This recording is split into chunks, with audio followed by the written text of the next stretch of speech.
Danful offers unparalleled, curated and bespoke tours across Africa for travelers seeking genuine cultural experiences, enriched with magnificent sights, sounds and flavors found on the continent. Each trip is reliably curated to ensure visitors are gifted with an immersive and authentic adventure. Whether you find yourself strolling along the charming white sand beaches of Sierra Leone, feasting on the mouth-watering delicious foods in Senegal, observing or partaking in various aspects of the Isheshi traditional system Ifa native to Yoruba land, Nigeria, with Danful, you will rediscover a fulfilling sense of kinship to the true heart of the motherland, her communities. Our core values focus on integrity, quality, safety, and sustainability. We are uniquely committed to assisting with the advancement of African infrastructure and promoting African businesses, so both travelers and the communities they visit receive beneficial exchanges. At Danful, we understand the importance of connectivity, and we have created a model which provides bespoke experiences based on your passions or hobbies. With us, expect a long-lasting spiritual bond between you and your destinations. Live, love, Danful, Africa. To learn more, visit danful.africa.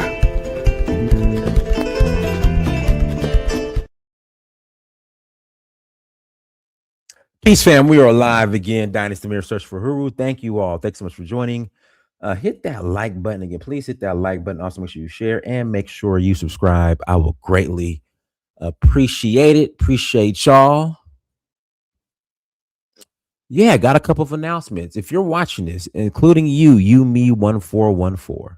All right. If you are watching, well, you are watching this, but when you watch this, I need you to go to documentary.searchforahuru.com. Again, I need you to go to documentary.searchforahuru.com and buy the documentary. Again, and buy and cop the documentary. All right. It's streaming on my own platform. Go and stream it. Again, go and stream it. And go to documentary.searchforahuru.com, documentary.searchforahuru.com, and stream the documentary. I will greatly appreciate it. I appreciate y'all. You know I love y'all. You know I do. You know I love all of you. So the documentary.searchforahuru.com and buy and stream the documentary. I would greatly appreciate it, guys. Let's get these likes up. Come. That is your entrance. That's your cost for admission. That's your ticket. Is to hit that like button and make sure you share with somebody too that might like topics like this, that enjoy topics like this. Make sure you share with them as well. What else do we got going? So we got the documentary. Listen, I head to Nigeria tomorrow, early in the morning. So we're not about to be on here all late like we usually are. Because I got to get up early, catch a flight to Newark, then from Newark to DC, then DC straight to Lagos, flying United. It's gonna be the first time flying United internationally. So yeah, looking forward to that. Cannot wait. Definitely looking forward to that. What else we got going on here? Also going to Zanzibar in September, Kenya in September as well. We're doing Ghana and Ivory Coast in November, as well as what else we're going in November? Also Sierra Leone. So looking forward to that too. And then we're doing Benin in January for the Vodun Festival. So, come join us on a trip. Come and join us on a trip. We'll love to host you all. Again, we will love to host you all. So yeah, come and join us. Hey, what's up, Rakeem? Shout out to Rakeem, everybody. Yeah, come and join us on the trip. Yeah, love to host you on one of our mini excursions. Rakeen actually came to Nigeria with us back in Rakeen. I think that was back in 2022. Yeah, it was 2022. Yeah, it was 2022. Rakeen came to Nigeria with us. Shout out to Larry. Oh, Larry, you come to America. Okay. I was going to Nigeria this year, but the celebration will be taking place in Texas, U.S. Larry, when's the last time you've been to Nigeria, Larry? When's the last time you've been to Nigeria?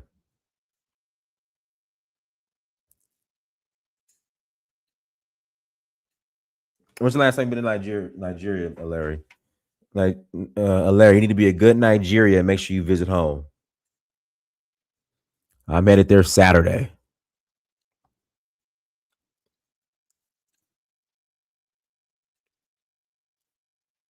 Again, I'm headed there Saturday, 2013. Oh, wow. That's a long time.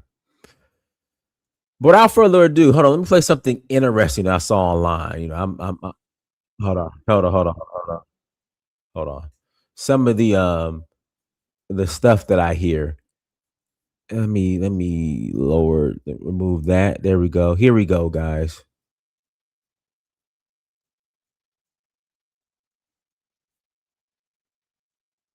So is this the real Egypt? Yes. Think about it. Malcolm X, when he went to Egypt, he came back and said, that's not them. That's us on them statues. We the true Egyptians. Who was the true Egyptians? At that time, they were saying African American, but it's the copper colored Indians. So is this the real Egypt? Yes. Mississippi is Nile River. Texas, what, the second largest state, right? Texas was all the states that was around it. So if Texas was a part of all that, Egypt. That's why it takes so long for Texas to change their laws, because they know they have the most majority of gods and goddesses. And you thinking about San Antonio, Austin area. All this is tied. Wonder if that's why I was drawn here. Yeah. It's the city of God.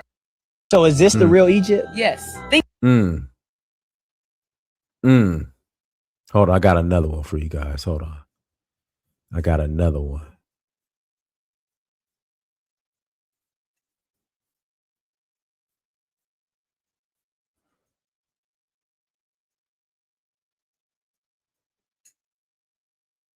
The chalagi or cherry of us saying yo to one another is really basically coming from the chalagi or Cherokee of saying oh shio.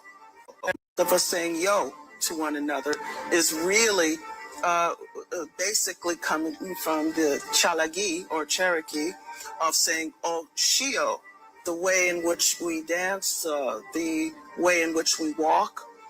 The walk in the 70s that many people thought was an Afrocentric expression, in actuality was a long-haired Cherokee warrior walk. The hip-like walk that is expressed as being Afrocentric was not Afrocentric at all. A warrior walked, and he walked with a limp, and his shoulder would dip as he walked. Now, that type of walk is not the only where in which you have seen that cultural expression is in America and by those who call themselves African American. Of us saying yo to one another is really basically coming from the chalagi or Cherokee of saying oh shio, the way in which we dance, the way in which we walk. The walk in the 70s that many people thought was an Afrocentric expression, in actuality was a long-haired Cherokee warrior walk. The hip-like walk that is expressed as being Afrocentric was not Afrocentric at all. A warrior walked, and he walked with a limp, and his shoulder would dip as he walked. Now, that type of walk is not the only where in which you have seen that cultural expression is in America and by those who call themselves African American.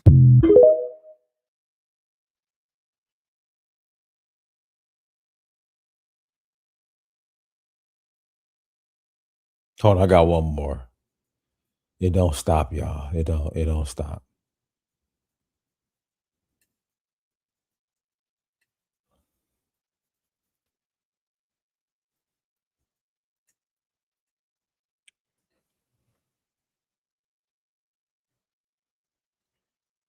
It don't stop.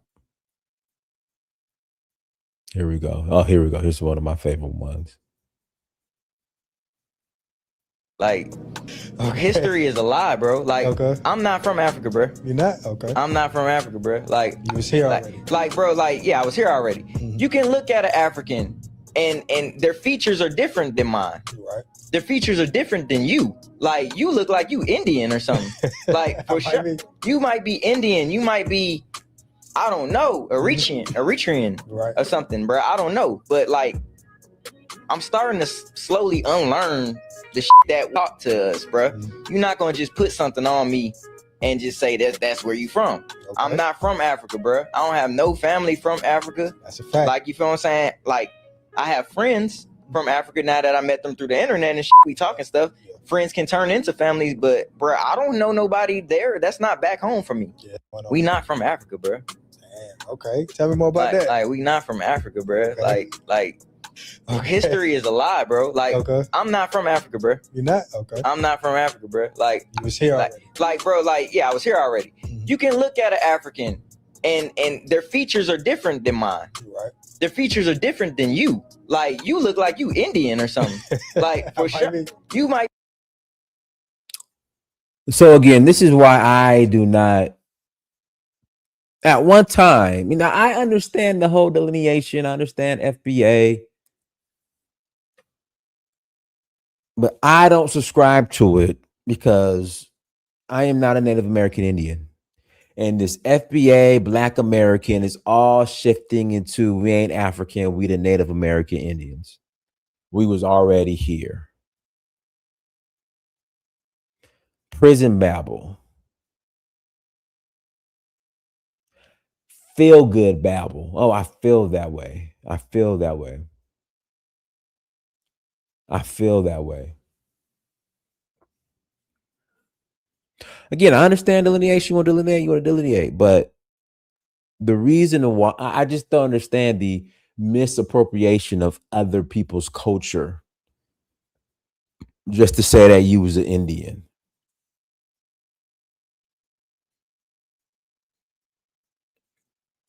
But hey, if so, then the question becomes: can you be FBA and a copper-colored Hebrew Moor?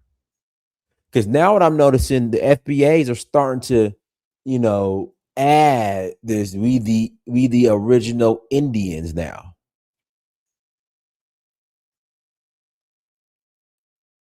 So can you be a copper-colored Moor or Indian and FBA?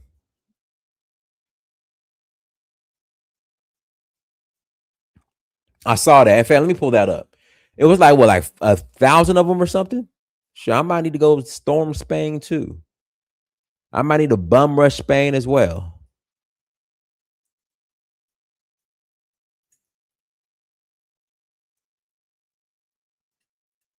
Here they go right here. Hold on. This is wild. This is the in the words of College Genesis, the bum rush. Look at this.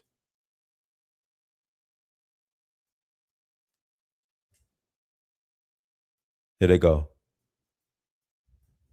So I guess there's a part of Spain that's in North Africa or something. Like there's a part of Spain that's like on the African continent, from understanding. Am I correct?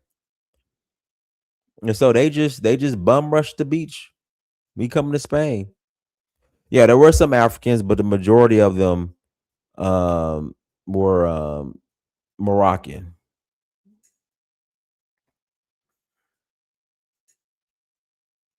And from my understanding, once you get to that point in Spain, like you're in, like you're safe to go. You're good to go. They got to process you.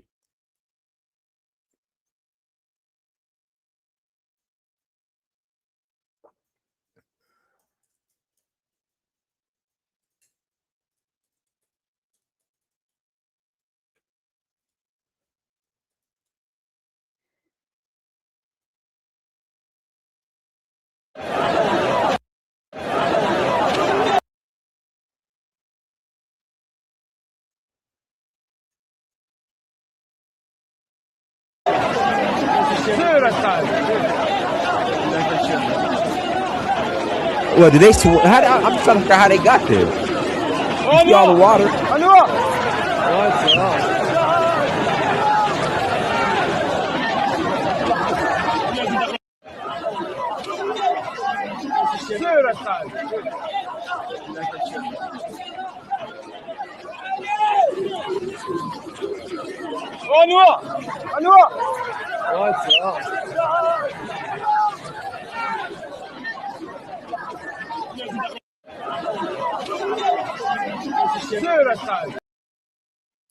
All right, guys, I'm gonna put the link in the chat room. I'm gonna put the link in the chat room. If you want to call in after the conversation, you're more than welcome to call in and add to the conversation. Somebody asked how much the Kenya trip costs. Visit donfo.app here. Let me share the screen again. Guys, go to donfo.africa. All the information is there. Again, go to donfo.africa, DANFO.africa. All of the information is there. Links in the chat room. Erude boy, thank you for the 10 jewels. I still don't know what these jewels are, but again, we're going to count it all joy, regardless. But again, go to donfo.africa. All the information for the tours are there. I'm actually looking forward to going to Ivory Coast. So we're going to Ivory Coast in Ghana in November as well. So I'm actually really, really, really looking forward to that because I love Ivory Coast. My favorite restaurant, favorite hotel. We'll probably stay here at the Bushman. Let me bring out Flyman. Go ahead, Flyman. Yeah, can you hear me? Loud and clear. Yeah, my thing is it's very sad that we don't know about the Roman conquest of 70 AD because that's where all the confusion starts. So like in 70 AD, believe it or not, we were in North Africa, which would be the land that everybody cherishes, right?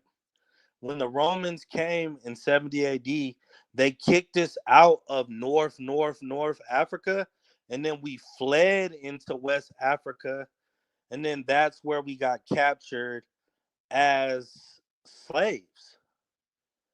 But I don't know why my people want to be a Native American and an Indian. That doesn't make any sense. We are actually closer to Africans than, well, we're not. It's just very complicated. But When you say we're close to the Africans, what do you mean? Expand on that. It's like when we fled into West Africa, they knew who is we? I would say the Negroes, which we weren't called Negroes. We were the people of the book that people don't like the book. What book? The Bible. Oh Lord. Okay. So you're saying you're the Jew. You're saying you're a Jew. Well, the Israelites, the tribe of Judah. Okay, so you're Israelite, you were in North Africa and you fled to West Africa. Yeah, it's that simple, but I don't know why. There's no written documentation. There's no written history of a group of people calling themselves Black Israelites in Northern Africa that fled to West Africa after Roman occupation. It's nothing there. Well, the Romans burnt down all of our statues, all of our books, all of our records. When they conquested Jerusalem, they burnt it all down and then they kicked us out. But you said North Africa. I mean, when you look at the word Africa, Africa is named after Scipios Africanus, a white man anyways. So I don't know why we're so strung on Africa when it used to be called Alkebulan before that. So it's like we don't know who we are. We are the lost sheep. We have no idea who we are. And it just baffles me that we don't know that we are like the most special people on earth. Like Michael Jordan and Dikembe Mutombo, Michael Jordan is better than him. It's like, oh yeah, but Michael Jordan's not a Israelite. No, he is. That's what no. So this is where I draw the line. If you claim to be an Israelite or a Native American Indian, you can't claim our African American heroes because they didn't claim none of that. No, because they're lost and Oh. they're lost. They're not nothing special. We only learned this during the awakening, or like it's not about who's the most popular, who has the most money. There's been brothers who knew they were Israelites since 1969. That's when the Israelites started to be awoken, was 1969. I'm just saying, like, when you look at that book, hair like wool, skin of brass as if burnt in a furnace, like the most special people on earth. I hate to say it, our brother Ham Africans, they do not compare to the Negro. Nobody that's all. That's just all written. No, there's no Ham. There's no Ham. There's no Shem. There's no Ham. That doesn't exist. So you just want to be the same people who sold you into slavery.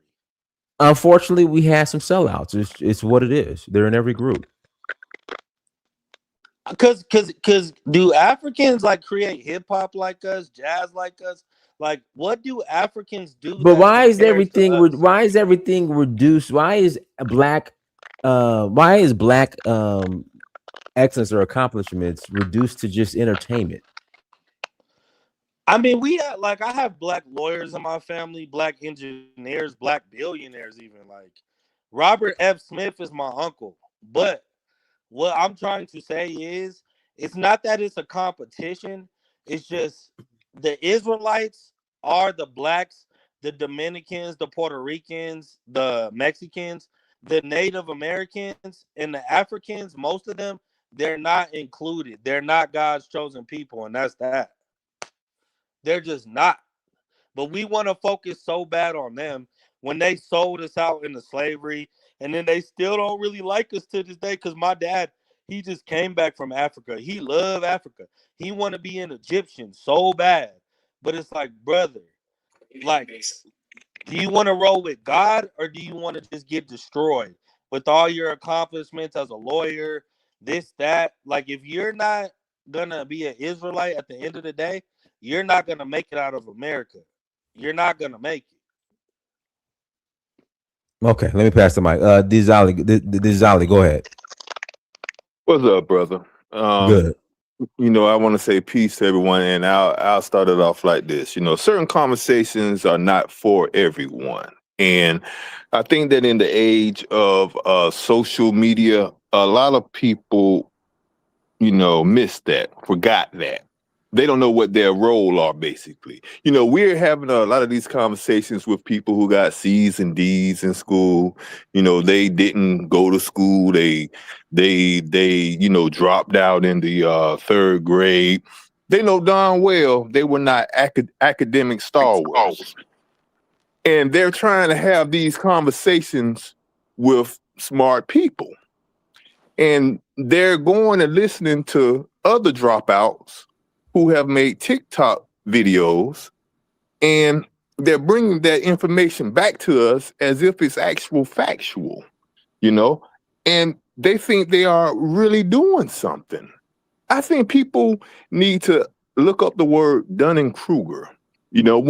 When people think they know more about subjects and topics than they actually do, it's okay to not know about everything, about certain things. Your strong suit might be something else.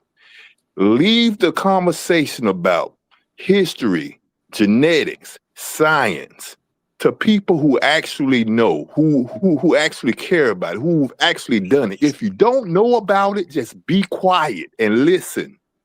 Because we have people talking and they're actually harming our kids with this rhetoric that they have all over social media.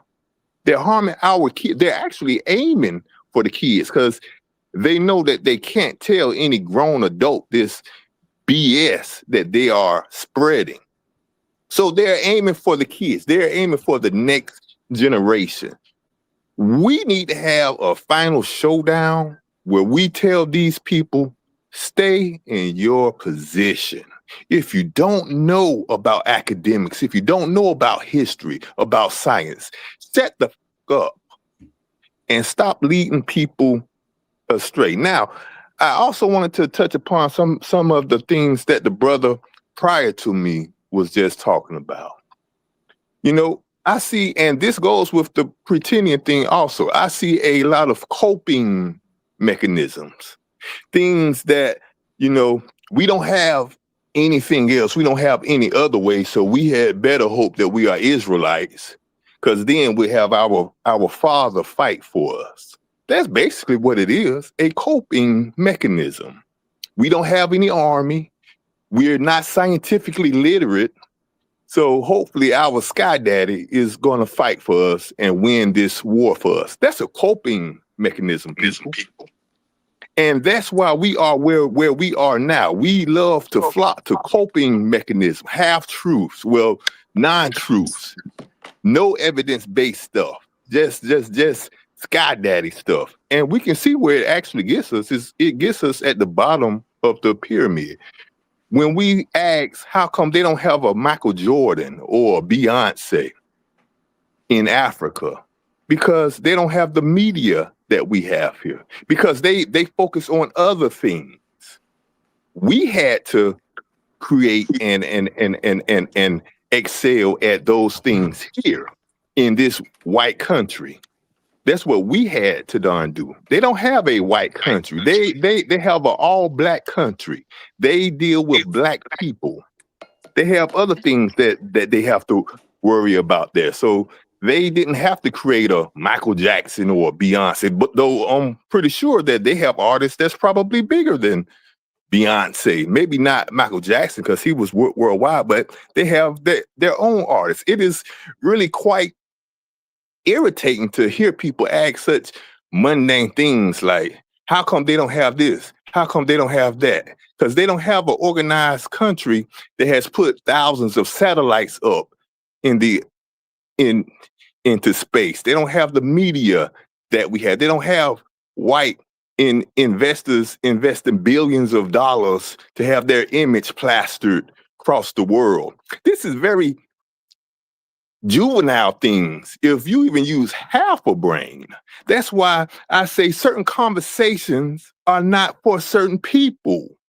If you don't understand, if you don't know, keep your mouth shut and listen. You have 2 ears, 1 mouth. And you have the world looking and listening at y'all dumb asses making us look like clowns out here. Does calling ourselves slaves make us look clownish?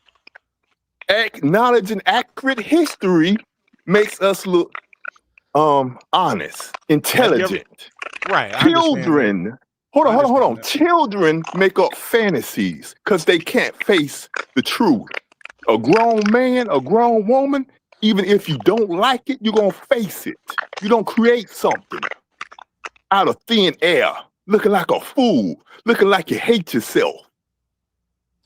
Got us looking like clowns out here. Yeah, hold on. I love land. my brother. And here's the thing about my brother. First of all, I had the highest reading level in my class as a youth. I went to all HBCU. My uncle is Robert F. Smith. My dad is a black attorney, right? So I didn't get mad because I know he's not talking about me. I know he's not talking about me. Like with the Roman conquest of 70 AD, that's actual history, right? And this is what God was trying to say about our people is we're very stiff-necked and hard-headed, and we are very emotional. And me, I'm so past that. Like, it doesn't matter about what the white tea people taught you in school and all this. You just don't understand who you are. You don't know about the Roman conquest in 70 AD. You don't know that book is not a fairy tale book. It's the best-selling book of all time. Hey, let me it's the only let me ask you. No, I'm the host. Yeah, I'm the host. go ahead. I'm the host. Go ahead. Do you believe in Noah's Ark? There's scientists who found pieces of Noah's Ark. Period. Where? I guess that's yes. You can Google these things. You can. But I don't want Come you on, guys guys, to pass the believe mic, in man. fairy tale. No, you can Google this stuff. You can Google the Roman conquest of 70 AD. No, but I'm asking, do you can believe Google. do you believe in Noah's Ark? You can Google scientists who found ancient artifacts. Just answer the question. Do I believe? I'm not really a believer. I'm more of a knower that you guys don't have the answers. He said a lot of things. Sir. Is Noah's Ark a true story? Yes or no? Is Noah's Ark a true story? Okay, I have two phones. I can Google if scientists have found ancient artifacts. Yes, Just Dinus. answer No arc the is a true story, question. Dinus. I got to pass the mic. Go ahead, too, Nigel. Yeah, thanks, man. Dinah, thanks for having me. I think the previous speaker spoke quite well. I think he covered most of the grounds, really. And watching that video of the other black guy telling the other guy that he looks like Indian is crazy, man. Somebody that looks like a black African, you're calling him Indian. It's just comical, really. And sometimes I begin to wonder what is the purpose of these people, that why do they believe these things that they do? Because there is no real evidence of what they are saying. There's no genetic evidence. There's no historical evidence. There's just nothing. And it just tells you that human beings are relatively easy to convince of an idea, even if maybe the people that started this kind of message don't have any, they have nefarious motives for doing it in the first place. It's really strange that anybody could believe such a thing, because there is no genetic proof. If you go and check your DNA, you find that you are very similar to those of West Africans and maybe some Europeans. And you look at the location of Egypt and the location of the Israel as we know it today. It's always been that way, because there is record going way back. The Romans literally invaded this place, and the Romans keep records like crazy. I don't understand. There are wars. The Kushite kingdom fought the Romans to a standstill while the Romans conquered Egypt. This is not. They are not high. They are not trying to kind of play a fast one against the black Israelites. Like black Israelites was some kind of superpower that they really needed to defeat or deceive so that they don't come back and defeat the world powers. Where did they get? What kind of delusional thinking is that? These people, they literally testify to the fact that they enslaved people, they destroyed continents, but they will hide the truth from these Israelites for some reason. I don't know how you can believe that kind of stuff, because in other words, you are saying that Europeans are willing to admit to mass murder than they would rather admit to actually these Israelites are actually real. It's just ridiculous stuff. But this is what human beings do, and we always look for succor somewhere, and we're not going to come out openly and say we are wrong. I actually believe that those people that we are actually convinced by maybe charismatic leaders or just because they were vulnerable, they will realize sooner or later that what they are doing is wrong. But the people that put this stuff in their mind and that didn't care about the truth, because anybody that is intelligent enough will know this is false. There's no evidence to it. There's really no evidence to it. All the people that talk as if they're intellectuals in this area, they will argue against science. They will argue against historical evidence. They will argue against no matter even cultural evidence. They will argue against it all. Even if they see that the people in the Americas practice a lot of culture that comes from Africa, they will still pretend as if it doesn't exist. So what do? You just leave them, let them do their own thing, and the people that are actually carrying the truth and the light, those ones should go on their own merry way and do the right thing by their people and try to educate people as much as they can. So there is not much one can do. That's all I can say. Thank you. I just want to ask a question, because it sounds like the brothers from Arkansas, from Africa, from the continent, maybe Nigeria, I'm not sure. But let me ask, when you say evidence and what we believe, there are a lot of things that, for instance, like a lot of Nigerians, I've never met a Nigerian that knows that computer science comes from the 256 Odu, whatever that stuff is, from Ife. I've met an old woman who knew that, but most Nigerians don't know that. And the reason I bring that up is in fact, there have been some that said, oh, you're crazy. There's no way the white man came up with that. And I'm saying, no, this is like literally from, you're Yoruba? Okay, yeah, this is from Ife. And so I bring that up to say, it's just a binary yes or no. Ife, right. So again, I just bring that up just to kind of highlight, like, a lot of us don't know a lot about. Even Africans don't. So it's not just a Black American thing. Oh, we don't know who we are, this, that, and the other. I'm not going to get up here and argue, anything like that. But we've all been victims of broken lines of ancestral knowledge. Actually, that is inaccurate. Africans always knew. The Yorubas knew what they were doing. They didn't call it. I'm talking about my personal experience. Method. They didn't call it binary method. That's all.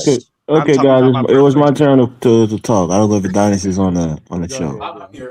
We're keen to hear from you. Please continue. I'm here. Go ahead, Elvis. All right. Thank you, guys. Thank you, Adonis, and hello to you, all of you on the panel in the chat. Look, Adonis, I'm baffled, right? Because why would you want to be a people who are in a lower socio-economic, political, level than you are? The Native Americans are defeated. They got their land taken from them. At least you were stolen from Africa. They had their land taken from them and put, and set aside like leftover, food. And they are going through hell on those reservations. Their upward social mobility is very low. Their alcoholism and drug use is very high. They are living in just terrible conditions. So why would you stoop yourself? Nobody wants to be that, though. We're telling you those people are, yeah, you're right. They are beneath us. But those people, I understand what you're saying, because there are some people who think that the Black Aboriginal conversation is about us or people or Black Americans who go along those lines, thinking they want to be some type of Plains Indian riding a horse, like Squanto or something. And that's not at all the case. Those people have only been here 1,000 years. That's what the science says. Since we're talking about science, the Athabascan migration, the largest, the people you're talking about who are drunks and crackheads on the reservations out west, those people have only been here tops 1,500 years. And they even talk about it. That's not what the science say. The science, Right. the Athabascan, look it up. I gave you a chance to say something profound, but let me reclaim my time, brother. Yeah, I won't get into your time, but Athabascan migration, look it up. Those are the majority of the Indians y'all are talking about, and nobody wants to be like them. Right. So for me, it would be almost impossible. Nothing is impossible to hide that those people are imposters and the real owner of the land, because I'm guessing this is about land ownership, that the real owner of the land is the Black man. And as early as 1860, Black people were enslaved in this country. There's records to show that. Some of us, yeah. And the Indians, Right. some of the I mean, Indians hold on, brother. It's not a conversation, right? I got a little time to give my take on the whole situation. Let's not interrupt me too ahead, often. brother. So the point here is, why did the white man do a bait and switch? Why did he take the original people of the land and enslave them, and people who came way after, like you said, 1,500 years ago, and made a treaty with them and put them on reservation and give them certain rights to own casinos and all of those different things? Even in that instance, the Black people are still doing better than the people on the reservation. And what it really boils down to is a conquest. The white man conquered this land, whether it was the original the Native American Indians that owned it or the Black who were the original owners. You lost your land. They conquer you. And like that song said, you got to get it back in blood. The white man is not going to concede and say, well, I realize that this land is your land, so we're going to give it back to you. We're going to give you a certain amount of American dollars to compensate you for taking your land for all these hundreds of years. It's never going to happen. It's never going to happen. We saw what happened at the United Nations for reparations. America said, hell no. Number one, we're not paying reparations. So for slavery, which is an acknowledged sin of America, they're not paying reparations. Let alone when they manifested their destiny and took lands from the original people that held the land. So for me, I just feel like it's a silly thing, like the other brother was saying. It makes you look bad, because really in your current state, you're doing well, regardless of the history of slavery. You're doing a lot better than many groups on this planet. Socially, you might be, in a bad position because of racism and systematic, oppression.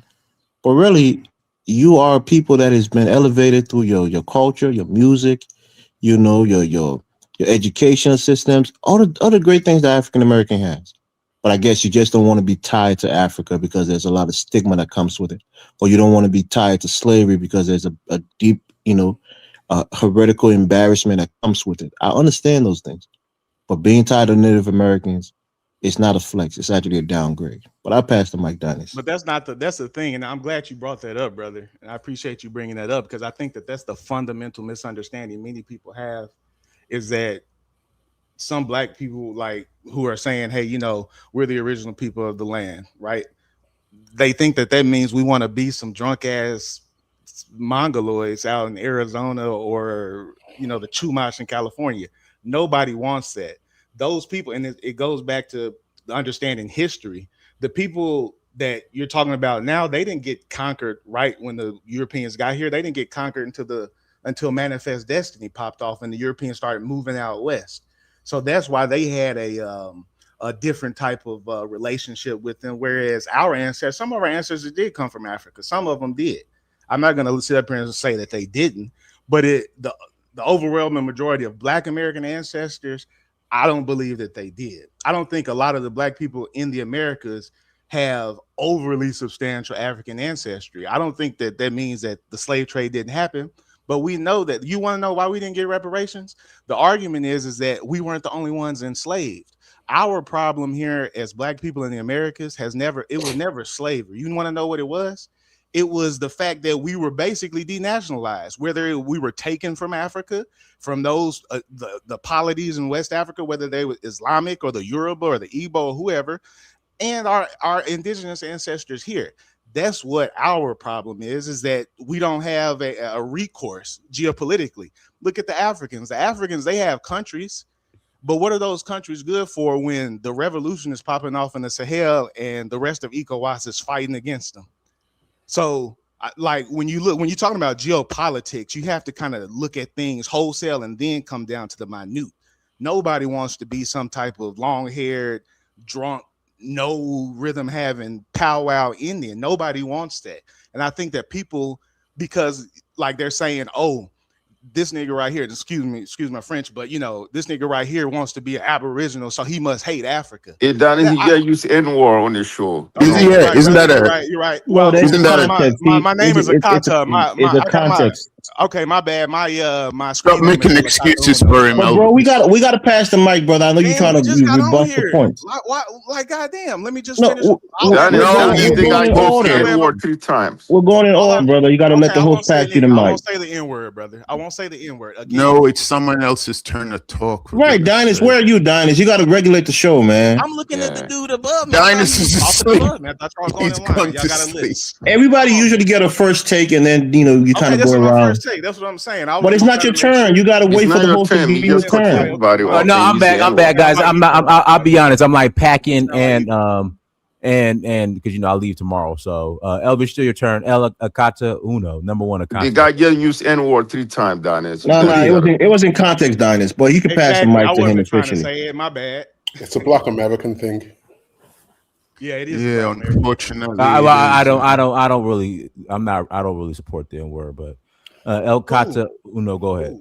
Okay, well, yeah, my bad, brother. But see what I mean? But I'll say this. So there is an N-word tariff. So if you use the N-word, it better be in context. If not, it was it's a $10 fine. Okay. It was, and the brother just let you know that it was in context. I was all right. So you got a minute. Right. Go ahead. Okay, good deal. So when you're saying, oh, this black man is saying he's an Aboriginal, okay, he must hate Africa, and then you all get to jumping like y'all just did. And you know what's so crazy is that this is nothing new. And I think a lot of people don't understand that the connection that Black America has with what you call Native America is deep. It's very deep. Whether we all came from Africa, where it was millions and millions of people brought from Africa and then mixed in with them, our relationship is deep. My earliest known ancestor was definitely an Indian. I'm saying on record. So it's like, I mean, even it's really not that deep. But go ahead. Well, it is very deep because you're from California, so I don't know where your roots are. But my roots from Mississippi. Okay, good deal. Mine Texas, too. Mine via right Virginia, there. but it's not. So you understand. Well, you might not believe that, but it definitely is. Okay. So, and we could agree to disagree on that. But what I'll land my plane by saying this: most of the black people you talking that, not the young ones, not the TikTok folks, but the people who have been on this, let's just say 10, 15, 20 years, who came and heard this stuff from our parents or our grandparents. Most of us came into knowledge of self through Africa anyway. I come up to Africans. I live in Dallas. I'm always at Aso Rock with the Nigerians. They tell, brother, you need to go to Nigeria. You know more about Nigeria than I do. And it's not because I just study it. It's because most black people come into our knowledge of self through Africa. And as we continue to learn and view things and not become pigeonholed in a dogma, then we start to wait, you come to knowledge of self by going to Africa and learning you're not really African, that you're Native American. Is that what you're saying? No. What I'm saying is that we know that it's not only Africa. We know that it's not only Africa. It doesn't make sense. It couldn't only be Africa. You want to know why? If that's the case, that means that the Africans were so weak that you can't say that, because that's not the case in medieval Africa all the way up until the epoch of colonization, you're not talking about no weak ass Africans in grass skirts. The west coast of Africa was full of war. It was people, there were some that were kept caught in prison of war situations and traded to the Europeans or whatever, but there was no wholesale white folks coming in. And that's what I'm trying to get you to, like, I guess not me, but people in general, to get everybody to understand it is grossly overstated, unless you're saying that the white folks were so powerful that they were able to whoop on all of these kingdoms. They had the Gatling guns, they had cannons, they had rifles, they had superior weaponry. Not that they were superior inherently, but they had weapons that were superior than what we had in Africa.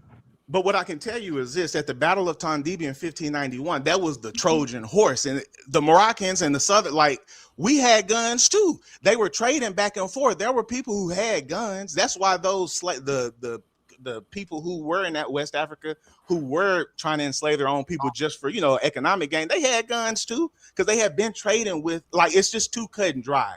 I think that's what the problem is that we're saying, 12.5 whatever million Africans taken. Sometimes truth is stranger than fiction, bro. You don't gotta look too far to find out. Truth is stranger than fiction. Whose turn is it? Who's next? My thing is, hold on. It's Alakanta, you got 30 seconds in this CD. I'm just trying to understand, what are we talking about Africa for when our brothers and sisters in Africa are now we're saying on the ground may be different, but it can't nobody's get right over there. The Sahel is the Francophone West Africans, who I've always said were the worst 20 years ago, but they the ones where the revolution popped up. So why is ECOWAS fighting them? Ain't no white folks there. It's billions of black folks on one continent.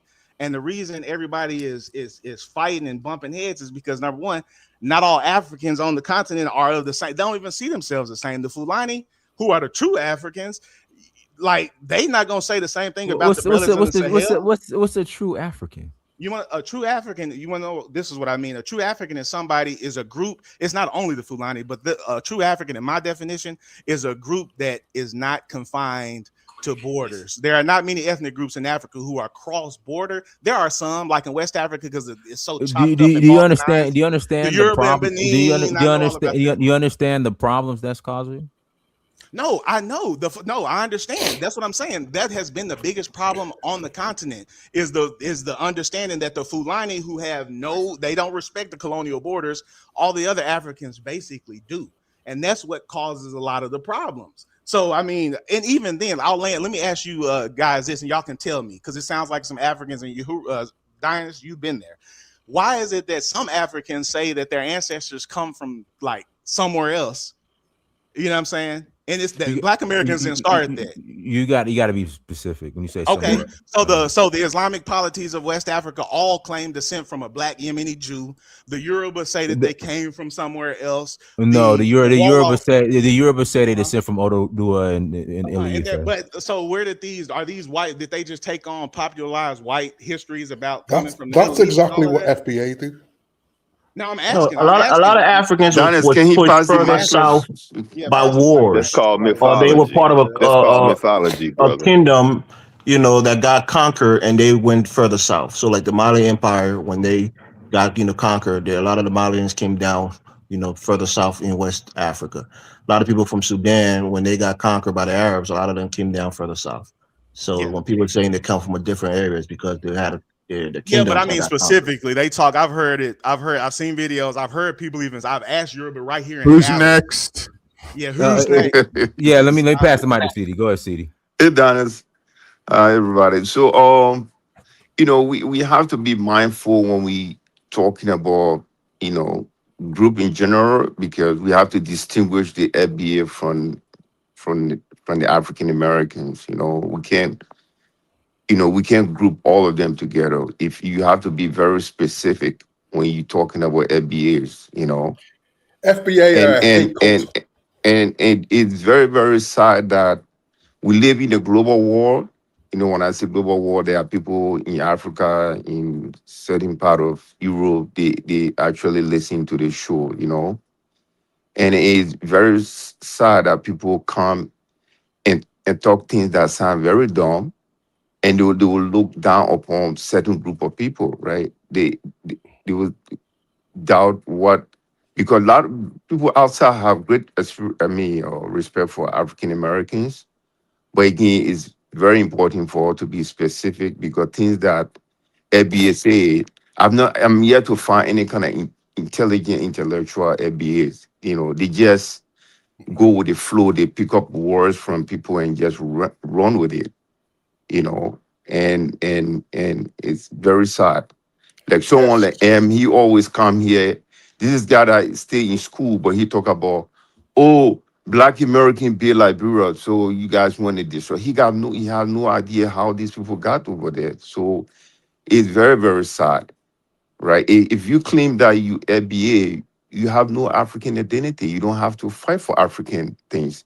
You don't have to fight for Wakanda. If they hire a Black British actor from Britain and be part of this movie, the movie is Wakanda. It's pure African identity, right? Yes.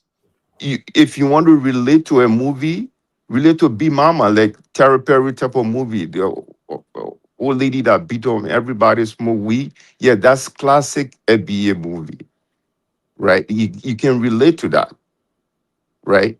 But if you Man, CD, talk you be about out of Wakanda, pocket. You be talking crazy, man. Come on. if you talk about Wakanda, but that's the reality, that's the fact, right? If I go to watch Big Mama, I will fall asleep. But if group of FBA goes together and watch the movie, they can relate to it, right? If Nigerians go and watch Nigerian movie, they can relate to Nigerian movie, right? That's a bit So of a so stereotype. whatever is in the movie is the identity of a group of people, but you cannot fight for Wakanda when it's more representative of African culture, right? It makes no sense, Good right? point. So and that's the reality. So people, if you think that you're not from Africa, don't identify anything with Africa. Just go with, because that's why Terry Perry became popular, right? They identified and said, there's an old lady that run everybody with what we call and smoke weed and beat on everybody that she made in the ghetto, right? So,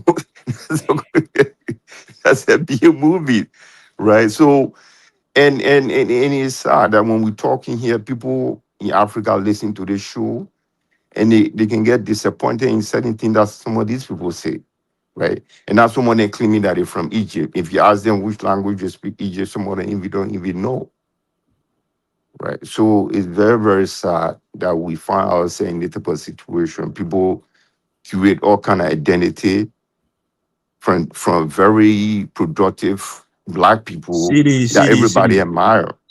Somebody said Wakanda is in America, fool. So It, that is what did but our brother M say Wakanda it, was again? In Wisconsin? it doesn't matter. It doesn't matter whether it's Wakanda when you see, even if whether it's in America or not. I'm not trying But to it's say clearly not it's in America, America. but That's the funny thing. It's not in America. So well, people believe let's it's in say it's from America. America, right? But that's what I'm trying to distinguish African American and FBA, right? This is a pure African identity. Everything is about it's an African culture. So Black don't Amer- fight for it. go and fight for B Mama, where she will be smoking weed and beat on everybody that he Oh see. man, come on, CD, stop it, man. Damn. That's Black the Americans fact. can't That's the reality. I the mean, same way if black sometimes I people can be can. very harsh. Medea is a caricature. She's not, a representation of real But African American grandmothers. I mean, first of all, when I went to watch the movie the first time, there was no white person in our movie theater. And everybody was laughing to death. And people that were there, the FBAs that were there, they could identify themselves with the movie. If I go to Nigerian movie, I can relate a little bit of it, but a certain part of it, it's not, I can't relate to it, right? So, it's almost like a Hollywood movie. Whatever you see in a Hollywood movie, is that what you see in America? Violent culture. I'm not looking down upon Terry Perry type of movie. It's any movie that you see is the identity of that particular culture, Menace But to society. All right, Dennis, you got to yeah, come in and but pass I the learned mic, from that. Dennis. Yeah. Let me pass the mic. Yeah, because go ahead, Larry. Thank you. Can you hear me well, Dynast? Loud and Is clear. it good? Yeah, loud and clear. Brilliant. Hopefully, I will be short and sweet. I came on because I heard a Black American say that Africa was named after a white man called Scipio Africanus. So I've come here to pass historical knowledge. What that Black American said was wrong. It was historically inaccurate. The man he's talking about was a Roman who was named Publius Cornelius Scipio. I repeat, his name is Publius Cornelius Scipio. He worked his way up to become a Roman commander. He was then sent to North Africa to fight against Hannibal. He defeated Hannibal at the Battle of Zama in 202 BC. Because of his victory against Hannibal in Africa, the Romans then gave him the name Africanus because that was what they referred to Africa as. So because of his victory in Africa, he was then called Scipio Africanus. So he was named after the continent, the Latin word. That's it. And I had to mention it because too many Black Americans keep going around saying that Africa was named after a white man. And I've spent too much time coming online to correct them. I don't know where they're getting that from. It doesn't say that in the history book. And the other thing I wanted to say was when he said that, oh yeah, it said that in the book of Revelations, chapter 1, verse 14, that Jesus' hair was like wool. It actually says his head and his hair was white like wool. It doesn't say that the texture of the hair was like wool. It's talking about the color. It says his head and his hair was white like wool. It was talking about his glory. Yes. So it has nothing to do with him having nappy hair. Okay. So I just wanted to clear those two things up. But yes, Africa was not named after a white man. The white man was given the name Africanus because of his victory against Hannibal. That's all I have to say. Thank you. Okay. Where does the name of Africa come from? Well said. I got to go ahead, Charles. The name of. Oh, sorry. Can I just quickly answer? Go ahead. Niger. Go ahead.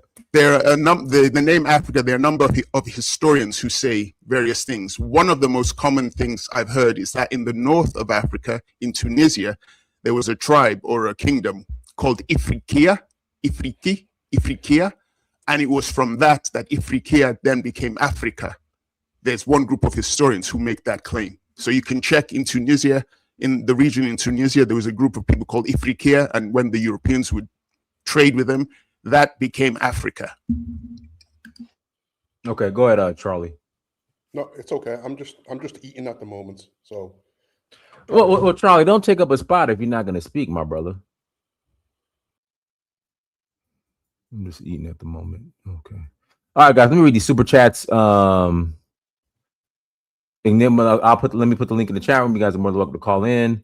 Let me catch up on these super chats real quick. Let's see here. Eruda Boy, thank you for the 10 jewels gold coin. If you're not getting gems, Dynast, we are all misinformed. There are literal places in the Grand Canyon called the Tower of Ra and Osiris Temple. Oh, Lord Jesus. Egypt is in Roto, America, though. Roto Boy, thank you for the 10 jewels. Gold coin. Roto Boy, thank you for the 2 jewels. Silver Star. FBA Young Lion, thank you for the 2 jewels. Silver Star. Pope 5602, thank you for $5 holla. Albo sound like Water Boy when the professor told him medulla oblongata, but my mama said, let's see here, Pope 5602, thank you for $10 holla. Enigma 3747, thank you for the $5 holla. All right, go ahead, M. Thank you, sir. I want to make about 3 points, if I could. The first point I want to comment about what the last guy just said about Hannibal and the name of Africa. For one, Tunisia wasn't called Tunisia until the Arab conquest in the 7th, 8th century. So how you gonna say Tunisia, what an Afri tribe was? It was actually called Carthage, and the Romans renamed it Africa Vetus and Africa Nova. But when he said that Scipio Africanus was actually given the name Africanus because it was Latin, that lets you know it was a Roman origin to the word Africa. But as far as the term, the topic, Indians, copper-colored Indians, when you look at the ancient definition of Americans, they said the copper-colored peoples. They didn't say the copper-colored Indians. And then later on, American was associated with the Europeans who came from Europe. But originally, it was the copper-colored peoples. And the word Indian is a misnomer that occurred when the Spaniards, what's her name, Isabella and Ferdinand sent Columbus to America. And when he found the indigenous tribes, he called them Indians. And it kind of stuck with the West Indies, the Caribbeans. But in America, the name was like, Walter Plecker, people like that eventually changed the name from indigenous people, from Indians to other things, colored, mulatto, Negro, and then we got African American. And then the third topic I want to touch on is, and I don't want to mention about what CD and Elvis was talking about. I ain't gonna talk about that, but I would say this: our nationally, globally recognized moniker is African American. Therefore, we are the only Africans on Earth. Everybody else is known by their small continent. And I think Africans resent us for being Africans, right? We're the only people that's actually called Africans. And yet they created the African Union to try to reclaim that term. And then they use African symbolically by calling each other Africans. But in reality, they don't really consider themselves like a global African or a Pan-African. They still are holding on to their tribes and their nations, their nation states. So really do you have an issue with being called African American? Absolutely not. Like, why would I be? Okay. Why would I not want to be considered 2 continents? That's glory. That's like massive. But it's like a privilege that a lot of us don't recognize, that we have access to 2 entire continents, and we're like global citizens in that aspect because we have access to every single country in Africa, and other Africans don't really have that privilege. And then they want to use a Jedi mind trick and start calling themselves Africans, but really we're the Africans. Prison so you're running away from FBA Danny, let me make a right? quick point real quick, please. Let me make a quick point. Look, there's something I think Am seems like a smart guy, right? There's something called exonym and Really? No, I'm going to give him some credit. He's made some good articulate points. But he has. Take Japan, for example, right? You'll think that the Japanese call themselves Japanese or they call their country Japan, but they don't. They call it Nihon or Nippon. The Japanese would never call Japan Japan. But the Chinese and other, people around that area started calling them Japan. And that's what the Europeans adopted that name. So when you talk about Africa, being called Afrikaners, meaning that's what the Africans call their continent or their land, it's just wrong. It's an exonym. It's not what the people call themselves. So just to give you a understanding of that and giving you a current day reality that people could call themselves something else and the outsiders will call them something else. So Africa, remember, Greece came before Rome, and during when the Greek Empire was alive and well, they called Africa Ethiopia. They had a completely different name for Africa. There's a country in Africa now called Ethiopia. A lot of other people, even in the Bible talk about if the Ethiopian can change his skin color, because again, the Bible was written in Greek in Hebrew and Aramaic.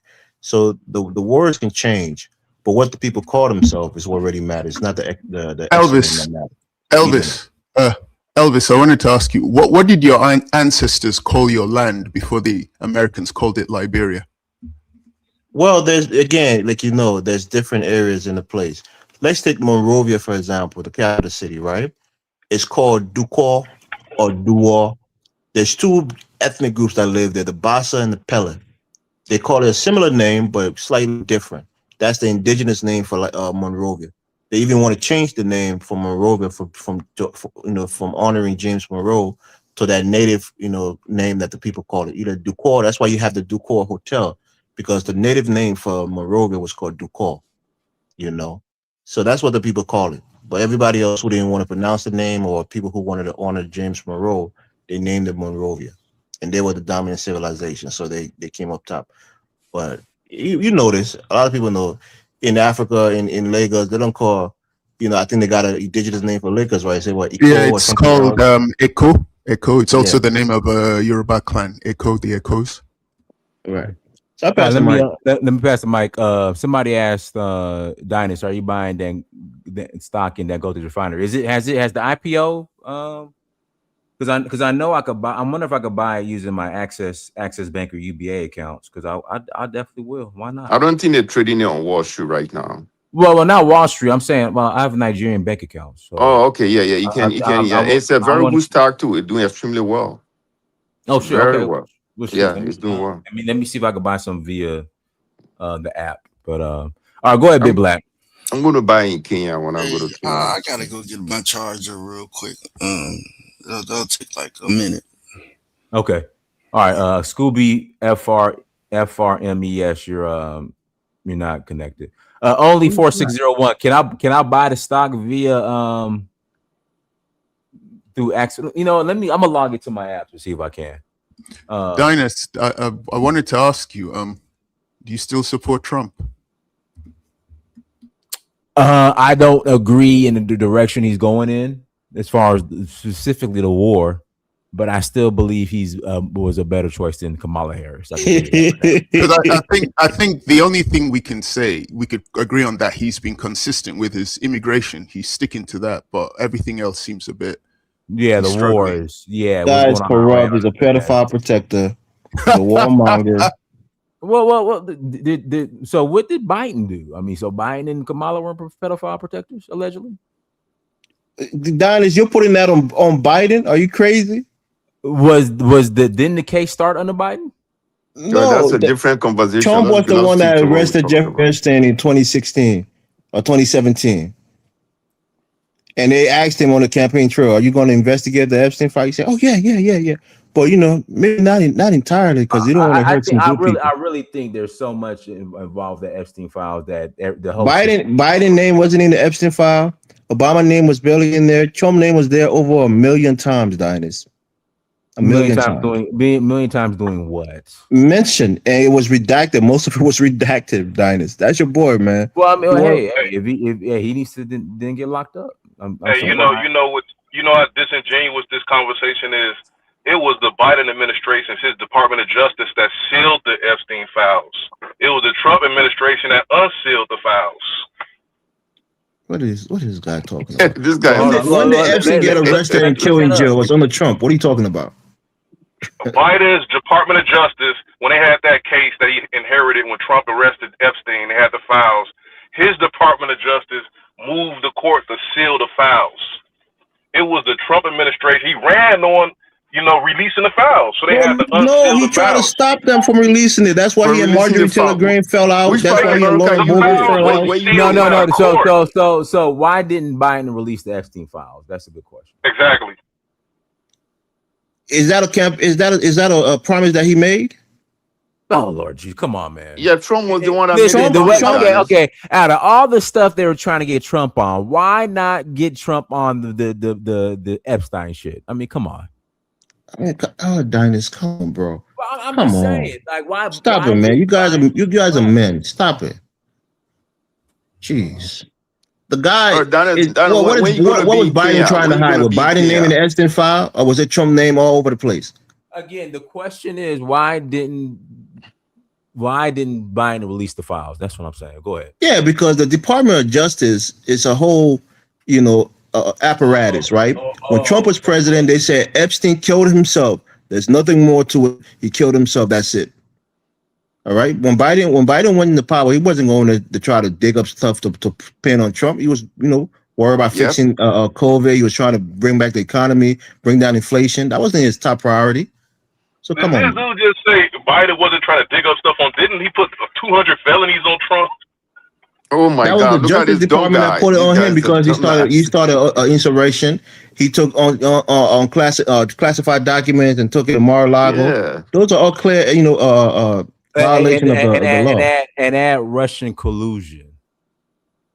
No, I don't think Daniel they put anything on your Russia. Yeah, Daniel, they didn't go after him for Russian collusion. For anything like that. Nothing was related to that. It was classified documents, and also New York was after him because January of tax 6th fraud. was a big thing, and the tax fraud in New York. So I'm surprised. That's why I don't bring it up, because these things are phenomenological, right? People are going to feel it. They're going to feel the suffering. They're going to come to the logical conclusion from their own personal experience. Damn, that's a hell of a word. What was that? Phenomenological? Phenomenological. It means that you make decisions based on things that you feel personally. So I don't got to come in and beat on Trump. The people who voted for him, they're feeling it. They're feeling the pinch. They're feeling how things are going in the country. Next time they'll make better decisions because they'll come to a logical conclusion that I made a mistake. And a lot of M is not going to feel it because he's still in school. So he's a student. When he finishes school, he'll be running behind white men to get a job. Hold on. It was something earlier that Elvis said that I didn't disagree. That I disagreed with, when he was saying that the Indians are less than because they have they are in the POW camps. They're drunk, and Black Americans are doing better than them. Like, why would we look down on some people like that? Like, what is that going to gain us? It's just an actual fact, brother. He just would you trade position with an Indian on a reservation? Would you trade position with them?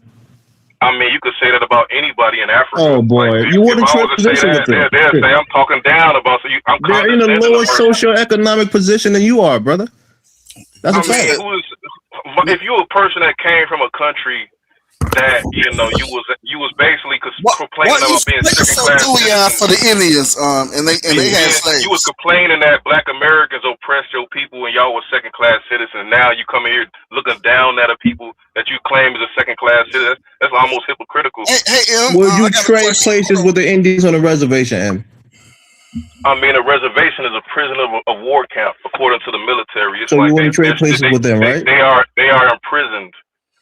Will you trade places with them?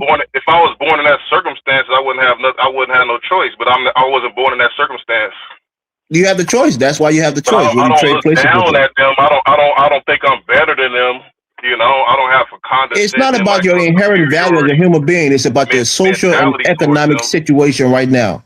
Wait a minute. They are in the worst position of African Americans. You the moral police now, but I've been hearing you dogging the Africans, cutting into Africans for the last 10 days. He just wants to disagree with Elvis. He wants to pick a bull with them. I'm dogging the continental Africans. Yes, the only thing I say about the continental Africans is they don't want to break bread. They don't want to share the land, and they allow. Go there. You got to be there to break bread, brother. You can't be in the hallway looking at the dining table. Go to the table and sit there and break bread. And then when the Africans come to America, they have this superiority, condescending mentality towards us. And then now they got it towards the American Indians. They looking down at them now. It's a calculable fact that they're in a worse position than you are. If I'm saying that, I'm not dissing them. It's a matter of fact. Down about people, and you came as a guest to another person's gosh, bro. Like it don't make sense to me. You think I still don't understand how people can come on Dynast's panel. Dynast literally shows videos of his experiences in the continent. He's not being beaten up. He's not experiencing anything unfriendly. He's actually bringing clients and Black American clients who come with him to these African countries. They have a good time. They become citizens, but yet you will still get Black Americans who will push this propaganda that the continent hates them and the continent looks down on them. You are literally on a channel with a man who invests in going to that. He's going there tomorrow. I never heard Dinah speak ill about Africa. but yet you do. But I done And heard there's a a lot lot of of Africans who Africans don't speak speak ill. ill. I don't speak ill They about speak African ill about Americans. y'all speak ill about the I country don't. that I y'all speak ill are in. about you Who's when you're y'all? informed. Who's y'all? You've been speaking ill more than anybody on this panel for the See, last you 12 mistake being days. having constructive criticism When as when speaking you ill. made the I don't talk down egregious about no claim and tribe effort. that you're going to get some Chicago hood Negroes, gather them up and go to take over Liberia, that's when I responded to you and said they'll have you on the pole in the next morning, bro. I You know, didn't say nothing about getting some Chicago hood Negroes. I say us as a people. You know, Dinus asked the question like, what should we who do you about it? volunteer to go start a I war just with? randomly just thought of a logical solution. Like the only way we could get Liberia back is through warfare. So it Because I don't was think logical for y'all me are to say willing that to you'll get your share. head knocked off then. So why would you complaining about me to a guest like that was my mama or somebody that you're But you telling said on me? that. But you said that earlier, and I say when I No, thought I about said it, it I in did the response to research. you. In response to you saying a ridiculous statement. You said that on the show. I wasn't even on the show. I was just listening to it, and you was bragging about how your people took Liberia. You called us the Queen people, talking If about I'm we not lazy, mistaken, sissy people. doesn't And you said Liberia you would tell belong a to black both groups? American that you would knock their head off. I wasn't even on the show. I just No, you heard said that. you'll go back there and take people there to go and retake Liberia. That's why I said try Later it. on, when You're Dinus making a asked me a proclamation of question. war. You think I'm going to be sweet and kind to you? Listen. Try it, bro. See, you're not being genuine. Like Dinus asked me a question like a few months later about what do he think I should do about it or we should do about it. I think the only thing we could do is to probably wage war and get the country back because I don't think they're willing to share it or like y'all were written us out What of do the you Constitution. mean? Like There are African our Americans who are bloodline is not citizens in even Liberia. African Americans are living in Liberia bloodline right is not now. even one of the tribes that's recognized in Who Liberia. did So that? Who do you think did that? the native Liberians Not that true. rewrote That's the where you're Constitution. ignorant. The 15th tribe of Liberia was made by the American Liberian. They displayed it. And you know what they didn't do? They didn't include themselves as a tribe because they thought they were above tribe. You know, they didn't put themselves there. Right now, there's a group that's advocating for them to be recognized as one of the official tribes in Liberia. So imagine they had power for over 133 years.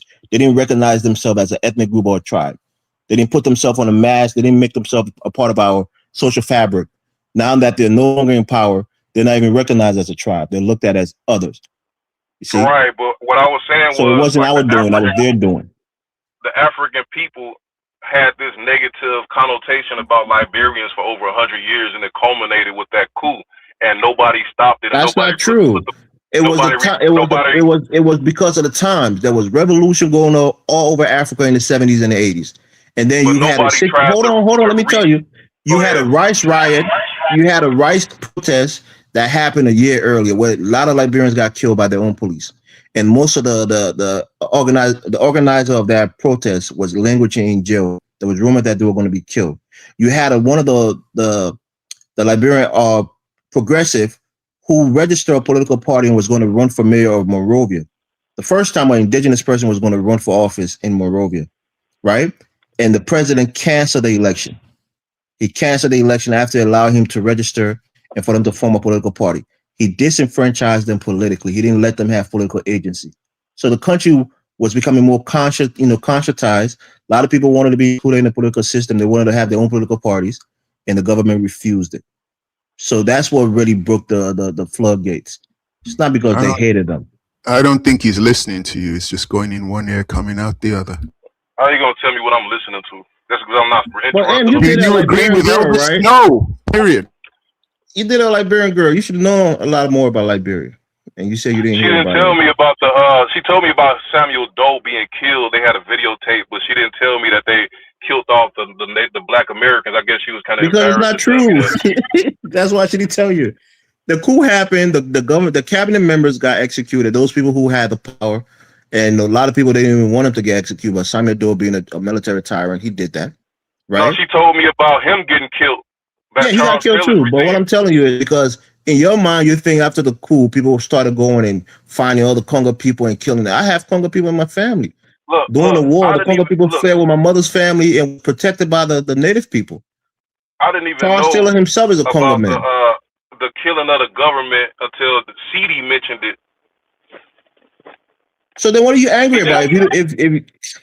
So you're angry that the government official got killed during the coup? You know how many other African coups had people getting killed? I ain't trying to Government try to official hog got the show killed. because I'm pretty sure there's other people on here, you know.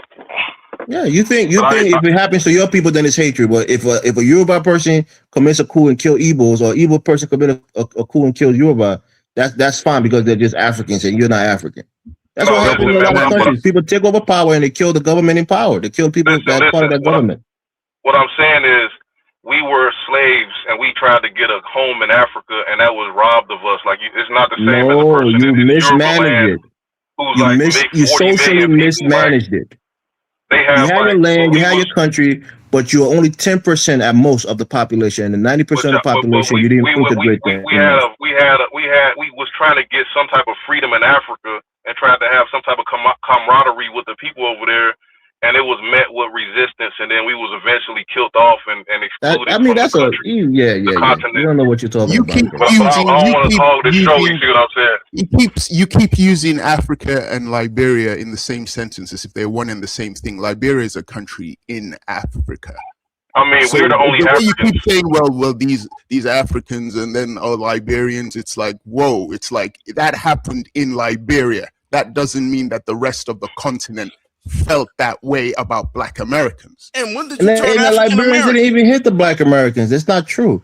The point here is the We say land. when did I become African American? I was You born was with that FBA. term. No, I wasn't born with that term. FBA yesterday. When I was born, we didn't have that term. We had like 5 or 6 concession agreements, right? All of these concession agreement was conceded to foreign country companies, right? In the native quote unquote land. It wasn't in Monrovia. It was in places like Harbel, in Bunk County, in Nimba County, in Bowman County. All of those concessions was bringing millions of dollars to the government coffers. But the people that live in those concession areas, like what you have with the Obronians down there in I think it's Delta State or wherever, the resources wasn't benefiting them. It was going down to Monrovia and benefiting the fat cats in government. So the land that the people who occupied the land, where there was iron ore being mined, there was other things being mined from the land, taxes being paid to the government, that place wasn't being developed. Educational system for those people wasn't being catered to. So there was a lot of social things that was happening. Elvis, let me ask you a question. Let me ask you a question real quick, M. So you're not FBA anymore? FBA is not an official term. African American is, but let me ask you a question. Elvis. So you're not FBA? Let me ask you a question, Elvis. So Dinus asked me. He said he made a statement. Dinus made a statement. He said Liberia is still there. Go there. So what if Black Americans wanted to go to Liberia? What would have happened? Nothing. You know your brother. I don't know if you know Collar Genesis. Collar goes to Liberia all the time. He loves the country. He has a wife there. He's settled in Liberia. There are Black Americans who live in Liberia. There are people who have, quote unquote, American Liberian stock who are prominent in Liberia. The thing that happened was just a coup. It was an opportunity. A military guy took over the country, killed his own people, killed a lot of native people, more native people than he killed African Americans. Understand that. So it was a military dictatorship who became a tyrant. He got his comeuppance at the end. But don't think that you're hating Liberia. You'll be welcome. You go there, you want to do business, you want to be a part of the country, you're welcome to be. All right, hey, thank you. I'm finna rotate. All right, let me pass the mic to Big Black. Go ahead, Big Black. Yeah, I don't understand that. He was FBA yesterday. He was at Albo the day before. I don't understand him, man. He just comes on the troll. I don't understand. He's bipolar. Oh, okay. Yeah. I don't understand the Indians. What trips me out about these so-called Indians, right? These Albos, right? Before, because I'm a little bit older in my 40s, right? And in hip hop, right? Even before the internet age, I never heard of the Albo, Albo stage of hip hop. We had the the Pan African stage of hip hop. It was a lot of Afrocentricity. Where was this Alboism? I didn't see anybody walking around, with moccasins saying that we was always here. None of that ever was in the hip hop stages in America. This whole the tripped out thing about this whole Albo movement, right? If the internet was not here and a random guy was just walking in the hood telling people that we were Indian, everybody would look at him like a fool, like he was like something was wrong with him. He would be an outsider. I think this Abo movement is like an incel movement, right? These incels that really, they was afraid to say anything because they would be laughed at, so they might have had this thought in their head. Some of that, and also, to be honest with you, some of it is, I think they really know that we're African, right? That they're African, right? But has Africa done the best to not only apologize to African Americans, but because there was a whole lot of people, you know, shipped around the Americas, right? And I would say personally, I don't think countries did the people that were in that participated in selling slaves did the best job, because not everybody in Africa, not every country in Africa participated in slavery. Um, so I think at the same time that has had an effect on the diaspora as a whole, as if even after learning our stories, it seemed like some, not all, it seemed like some, continental Africans didn't care, you know. But overall, I think that group got swallowed up by the FBA movement. A lot of them ran into the FBA movement. The FBA movement is half Abo, so so that's probably why you don't see a lot of Indians like we used to see. Like 2 years ago, the Indians were lining up to jump on this show and talk, but you don't see that much no more. You see all the FBAs running up to jump and talk and grab the mic. But I'll Well, pass the mic. I identify myself as an FBA, and I believe it is like, I think it's more of a heritage and a lineage thing. It's for people like, I don't know what the term was that you was just called, you was just referring to, the Black Americans, but that was I'll like say the this, man. 90s, the early 90s, Yeah, X-Clan, Public Enemy, these people were bumping red, black, and green, and you had Dead Prez in the early 2000s, red, black, and green. It was on the Chappelle show. So there was, I've seen this, the Afrocentricity movement, right? Afrocentricity. Okay, Yeah. thanks. That what Elvis said, right? But always had problems saying that word. But I haven't seen this album movement, none in hip No, hop. I agree though. But one thing about it, you in certain songs and certain movies, certain actors even, like, it's an individual thing, man. That's not in everybody's lineage. So I feel like people just got this thing to where they want to be a monolith when it comes down to Black Americans, and that's why I see a lot of people nowadays they try to co-opt the term Black American now, because they know they can't even be a FBA by lineage. It's like it's some type of other little. I think it's like a government psyop program or some type going on right now to have people from the continent that has lineage from the continent that's born in America on some shit to go against us. All I see as me as an FBA, I participate in FBA lives as well on different apps. So I think it's just the thing where people are just seeing the pride in us being Black Americans, and people don't respect it to a degree, because they want to be included. And I feel like with us acknowledging all our achievements and basically reclaiming our stuff, that because it's not that we even gave it up or let anybody else, put stakes on it. It's just the fact that, hey man, shit, we basically staking our claims to, all of our achievements and everything that we continue to do over here in this country. And that's the part of, what delineation is. People got a problem with us delineating. They don't, and that's what is not FBA. The FBA people are nothing but Black Americans. If you have a problem with Black Americans, you have a problem with 50-some million people. Well, the whole thing is though. Here's the thing. The whole FBA thing was built from a historical lie. With 1/3 Indian, with 1/3 Aboriginal, and then we're 1/3 African. You know, Well, see, that's people mixing that shit up, man. I'm but gonna be that's honest with hold you. on though. That's people mixing it up with But their that's own thing but too. Tariq put that out there, and he is the maker, the co-founder, and you know he has the trademark FBA.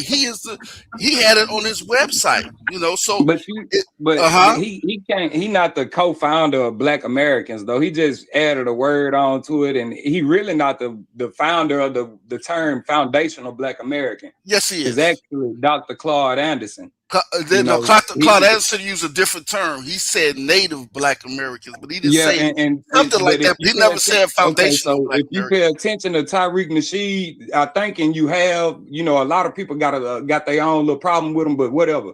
If you pay attention to what he's saying, a lot of Black Americans, we acknowledge that our ethnic group is a native-born ethnic group to the United States, just like everybody else acknowledge these white Anglo-American, you know, Protestant people. They acknowledging these people acknowledging the fact that they have American heritage with their movement, but don't nobody want to acknowledge the fact that Black people have their own ethnicity and our own traditions in this country as well. Oh, they never deny that. They love their European. And all the amendments is all about us, man.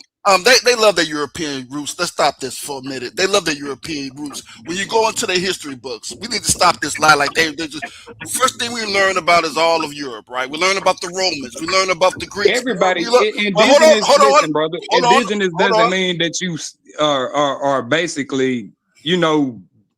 It doesn't mean that you some type of feather wearing person or anything. That's the United States. Everybody wore feathers. Every culture around the world, I think, has some type of, you know, relevance. No, they were saying they were original people in this land, which is a lie. So one thing about it, indigenous, you can apply that word to anyone, just like native. Anybody can be native.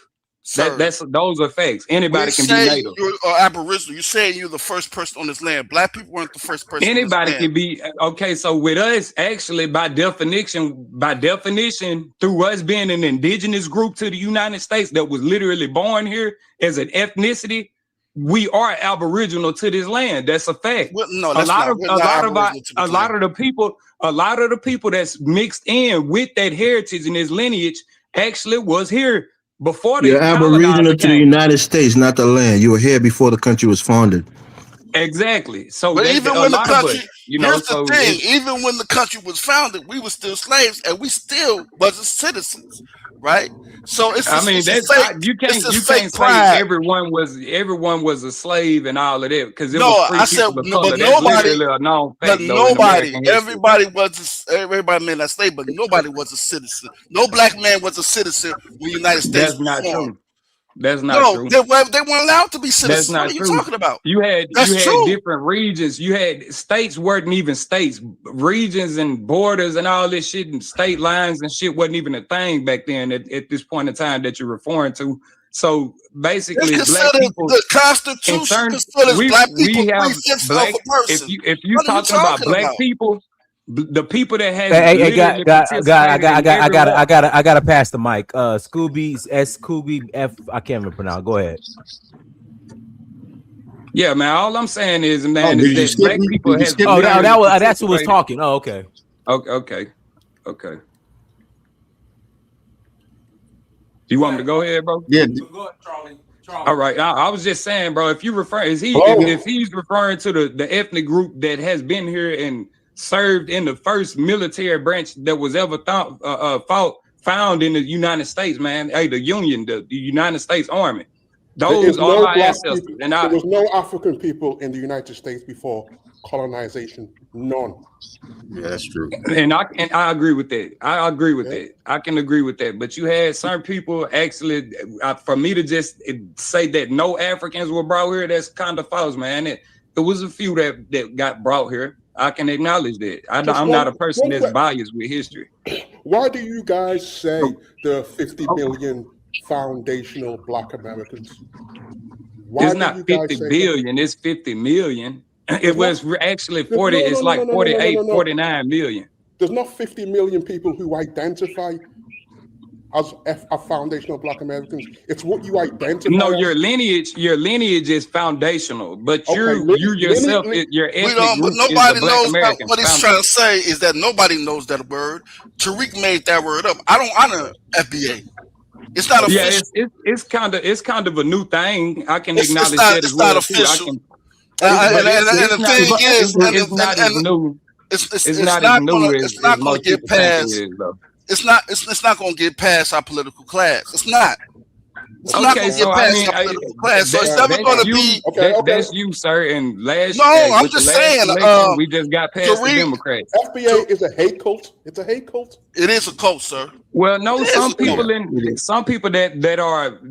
have the lineage, that are FBAs and identify as FBA, they can be a little, kind of too hotted, a little extreme or whatever. I think but no, they not they not. I think it's a pseudo book. I think it's a pseudo book club, sir.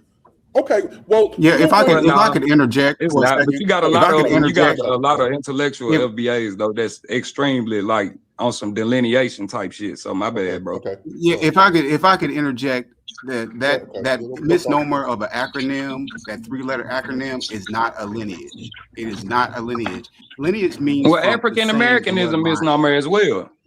Why? Yeah, lineage means from the same bloodline. So you want to tell me that all the Black folks in America are related to each other? That's what lineage is. That's not true. But through the same, but okay. So listen, universal accepted definition of lineage. That's what lineage means. It means your family line. That means it's not broken. It's coming straight down. In a way, okay. So in a way, yes. We share some of the same regions of the country because we are related to each other, because that's what a lineage is. We are. Same bloodline. It's a misnomer. That's not true. We are. We actually are. No, you're not related to. You're not related to me. No, are you related to the Gullah Geechee people? Related. We actually are. We just because someone is born in California, people migrate, man. People move around, man. You tell me that you got. I'm gonna tell you, yes. I'm gonna tell you. What unites you is your race and your connection to Africa, not your blood. Is a bloodline. Race is a construct, and it doesn't apply to ethnicity. Lineage is a bloodline. It's in the name. It's in the word. And yes, and lineage applies to your ethnicity as well. So Black American people in the United States have an ethnic group. We have an ethnic group like every other person in the world does. It's the same line of people, the same family lineage. African American is a 1989 term, and it got put in the law actually in the 2000s. It is not a lineage. It's not. I'm older. I was born. I'm older than the term. Before 1989, sir, and you probably was born before 1989. So what does that? It was you before 1989. No, it wasn't actually put. It was not put on paper on federal paper and federal documents until the 2000s.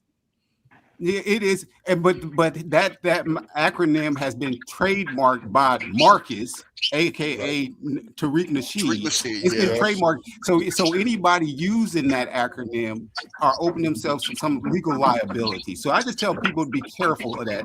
Be careful when you use that. It's not legal liability. How can you? Because he trademarked it, and now it's his intellectual property.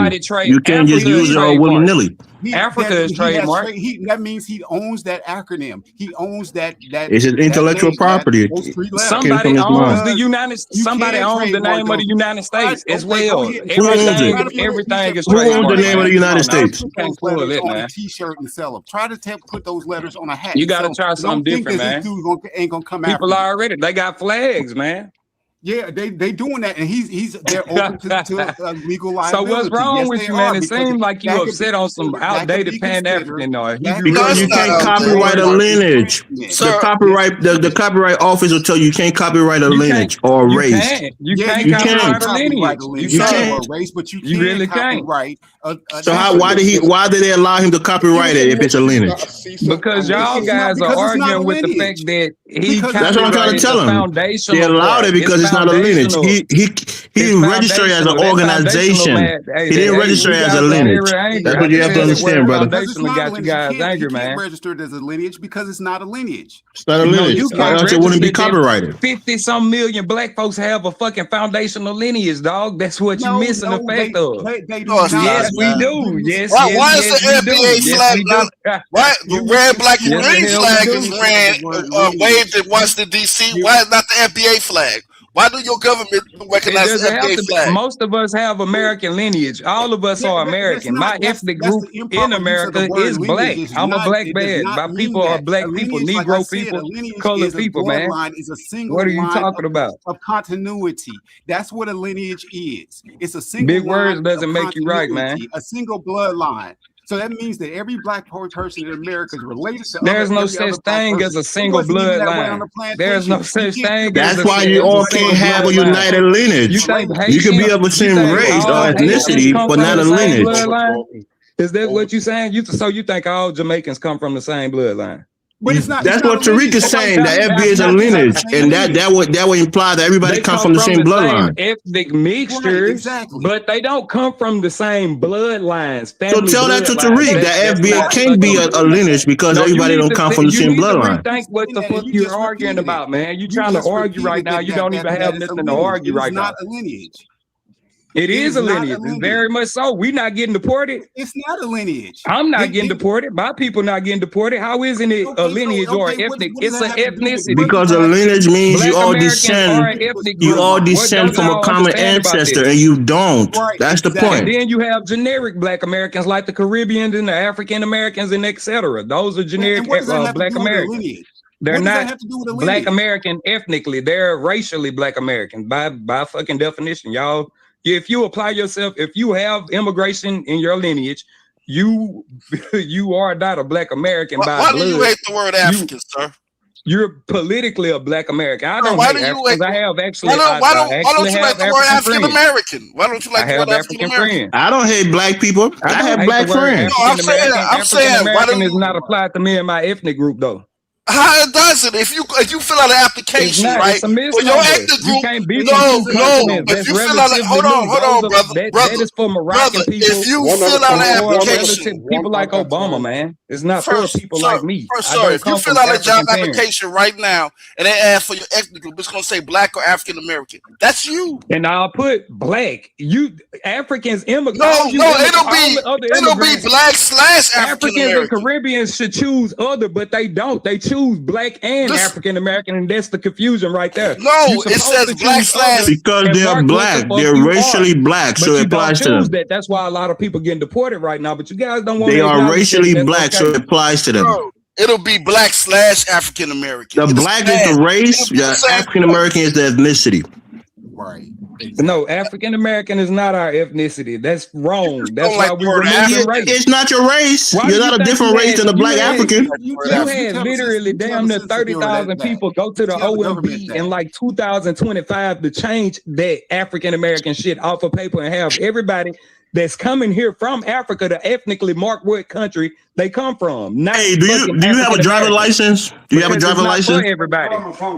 Do you have a driver's license? If you look at it right now, where it says race, you have a B right there. That's because you're black. I have a driver's license. Where it says race, I got a B right there too. It says black. So we're the same race. Different ethnicity, same race. But by the next presidential election, that'll all change, bro. So you want to change your race? You want to be a different race than the Africans? You're gonna change your race. That's not my So race. what's my race? What am I going to be? Is American. I come from North America. Right. American is not a race, brother. I come from fucking Africa. America is not a race. America's not a race. It's a continent, just like Africa is, right? Yeah, but being an African doesn't mean can't play the semantic games with smart niggas. It's North America. No, you're not smart if you think watch the America N-word, is brother. right. Hey, that's a $10. That's a tariff. That's a tariff. Tariq got his money. Hey, you could sell it. Your tariff. Yeah, but Dynas, I wanted to say something that was mentioned earlier in the conversation about. Hold on. This is kinda- He got to pay his tariff. What you mean the tariff, bro? I'm new to this. What you mean the tariff? Then you already said the N word. You said the N word, and I said you can't use it. What's the tariff shit though? You got to pay a $10 tariff. Yeah, well, yes. Your word over here. This is not Teresa's place. I like that, Dynas. I like that. £10.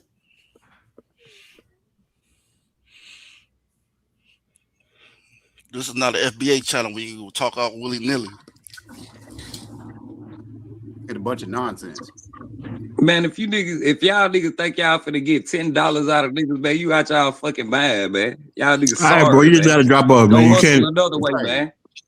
Can't adhere to Go simple hustle, rules, get on man. YouTube and go get a job.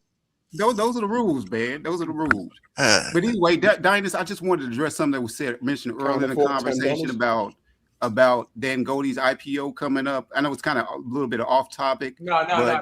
That's important. Go ahead. Yeah, okay. So it's to be released in late August or early September on the Nigerian Stock Exchange. Now you can download any number of apps that allow you to trade on, Kenyan exchange, South African exchange, Nigerian exchange. You can do that from America. So that's what I kind of wanted to kind of touch on that you said earlier. That was earlier in the conversation. Also, the other point was the Trump administration did not release the Epstein files. Congress did. Congress passed a law which allowed the Epstein files to be released. Pam Bondi got fired because she couldn't prevent that from happening. That's how that happened. So Trump administration didn't release the files. Congress did. That's all I want to say with that. That's kind of regressing in the conversation, but okay. Okay. All right. Cat, go ahead, Cass. Yeah, I've been kind of listening to the conversation, and I guess I have a question more than anything else, and it's like, I guess it's toward the African guys on the platform. Like, do you guys believe that Black Americans are their own separate ethnic group? Yes. So I don't see, because I mean I don't understand. Like, it seemed like a lot of the arguments come from a point of view as if we're all the same people, and I don't see how people. I mean, people in Africa aren't the same people. So I guess I don't know. Look. It's kind of mind-boggling to me. I don't know. Sir, I'm African American. I slave. Let him finish. You only have like 30 seconds to speak. Let him finish. Yeah, I mean, I don't know. I guess I'm just more confused than anything else, because I mean, Africa has like, I don't know, hundreds, thousands of different tribes, different ethnic groups, people that have been literally living next to each other for hundreds, if not thousands of years, and they don't even view themselves as the same people. So how can people literally who just immigrated to this country that we've been into for centuries seem to have so much confusion about the fact that Black Americans are own separate people, our own Bro, heritage? you have an accent, brother. Not to be pedantic, but you have an accent. I have an accent? Yeah. So yeah, even I can notice. Everybody has an accent. So No, you have like a Caribbean or African accent. No, I'm not Caribbean or African. I'm from Charleston, South Carolina. I'm Gullah Geechee. Yeah, we hear the accent. Well, you have good ears. I applaud you. But I mean, that's not. I mean, I don't know what that has to do with anything. You know what I'm saying? No, because if you have an accent, and maybe you're from the Caribbean or African ancestry. I'm not from the Caribbean. I told you that may be, but I'm telling you, I don't say this to everybody. Listen, I didn't call in here to play no games. You know what I'm saying? It's like, I'm just telling you. But why cap? If M comes in here, I disagree with him, but he doesn't have an accent. You do.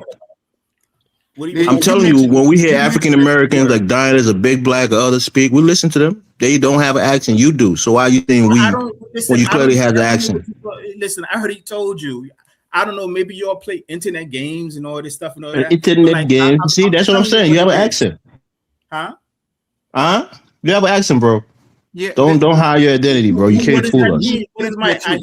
You can't tell me what I. This is the problem with you people. You think you can come to somebody else's country and tell them and dictate to them who they are?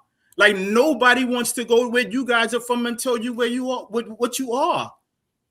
What is the problem? Well, does it come from like a sense of insecurity or something? Insecurity? Come on, bro. Hey, I'm not knocking your rhetoric. I'm just saying we hear your accent. I hear your accent, bro. Nobody wants to go to Nigeria. Bro, we used to go to school with Africans and Jamaicans who clearly had an accent, but would say that they're from America, right? This is something that happened a long time ago, and some people are still doing it even into adulthood. Like whatever. I don't have nothing to do with that. You know what I'm saying? I didn't grow up around no Africans. No, I live in Britain. I can hear your accents. I can hear your accent. I can hear your accent. Why do you care about his accent anyway? Come on. No, because he's saying that he's African American, and that's not true. If you have an accent, most likely you're not African American. Bro, my people he can have a from southern Charleston, accent. South Carolina. You're right. They do have an accent. Literally, the road that I grew up on is named after my 4 times great grandfather. Okay. Yeah, he can have a southern accent. You people are sick.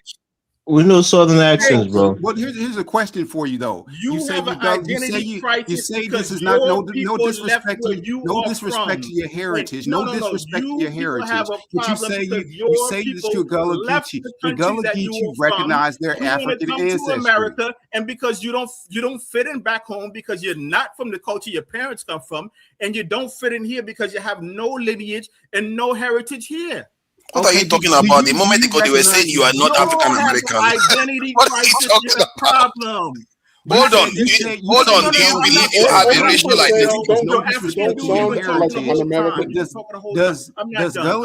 Do Gullah Geechees acknowledge their African ancestry? Yes or no? No, listen. I acknowledge my African ancestry, but I'm not. So why do you say you different people then? Why do you say you're not the same people? We're not the same people. How can we be the same people?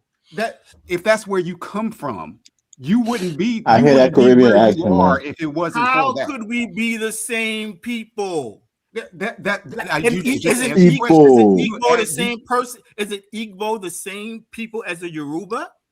What are you talking about? Well, they are not. Igbos are not calling themselves Yoruba. You just acknowledge that you're black people. African ancestry. You have African heritage. You are the same people. That's where your people. I'm the same people as who? As Africans. Racially, you're the same people. You might be different ethnically. Can I just say something? Can I just say something quickly? Can I just say something quickly because I see that a lot of people struggle with this identity issue. Hold on, let me say this. I think you said earlier on. You said earlier on that Africans come from. Where did your ancestry come from? Can I just say something regarding this identity issue? Because you said something about Africans not seeing themselves as Africans. They see themselves as different tribes, and just like even in America, just now, as you can see, some people were trying to call you out. Hold on, let me finish what I'm saying. Because you tried. Hold on, let me finish what I'm saying. Because hold on, let me finish now. Let me finish what I'm saying. Come on. You've been talking now. You've been talking. Let me just finish what I'm saying. Let me finish what I'm saying. Nobody disputed it. You asked the question here whether African Americans have their own identity. Nobody disputed it. So stop fighting a straw man. Stop fighting a straw man. Nobody disputed that African Americans have their own ethnic identity. However, for you to sit there and pretend as if you don't have a greater identity, that is falsehood. What is my great identity? What is my great identity? Tell me what my great identity is. You have a race. You can pretend as if you believe don't. in race. You do have it. Let me say this to you. Let me say this. I don't believe in race. You might not believe in it, but it believes in you. I don't know. Let me say this. I don't believe you might not believe in it. You might as well say you are a dog. You might as well say you are a dog and expect us to believe in your own delusion. But we are not going to believe in it because the reality still indicates that you are part of a race, and if you deny that identity, it's a form of self-denial, and it's tantamount to madness. What are the defining characteristics of my race? Hold on. Let me finish what I'm saying.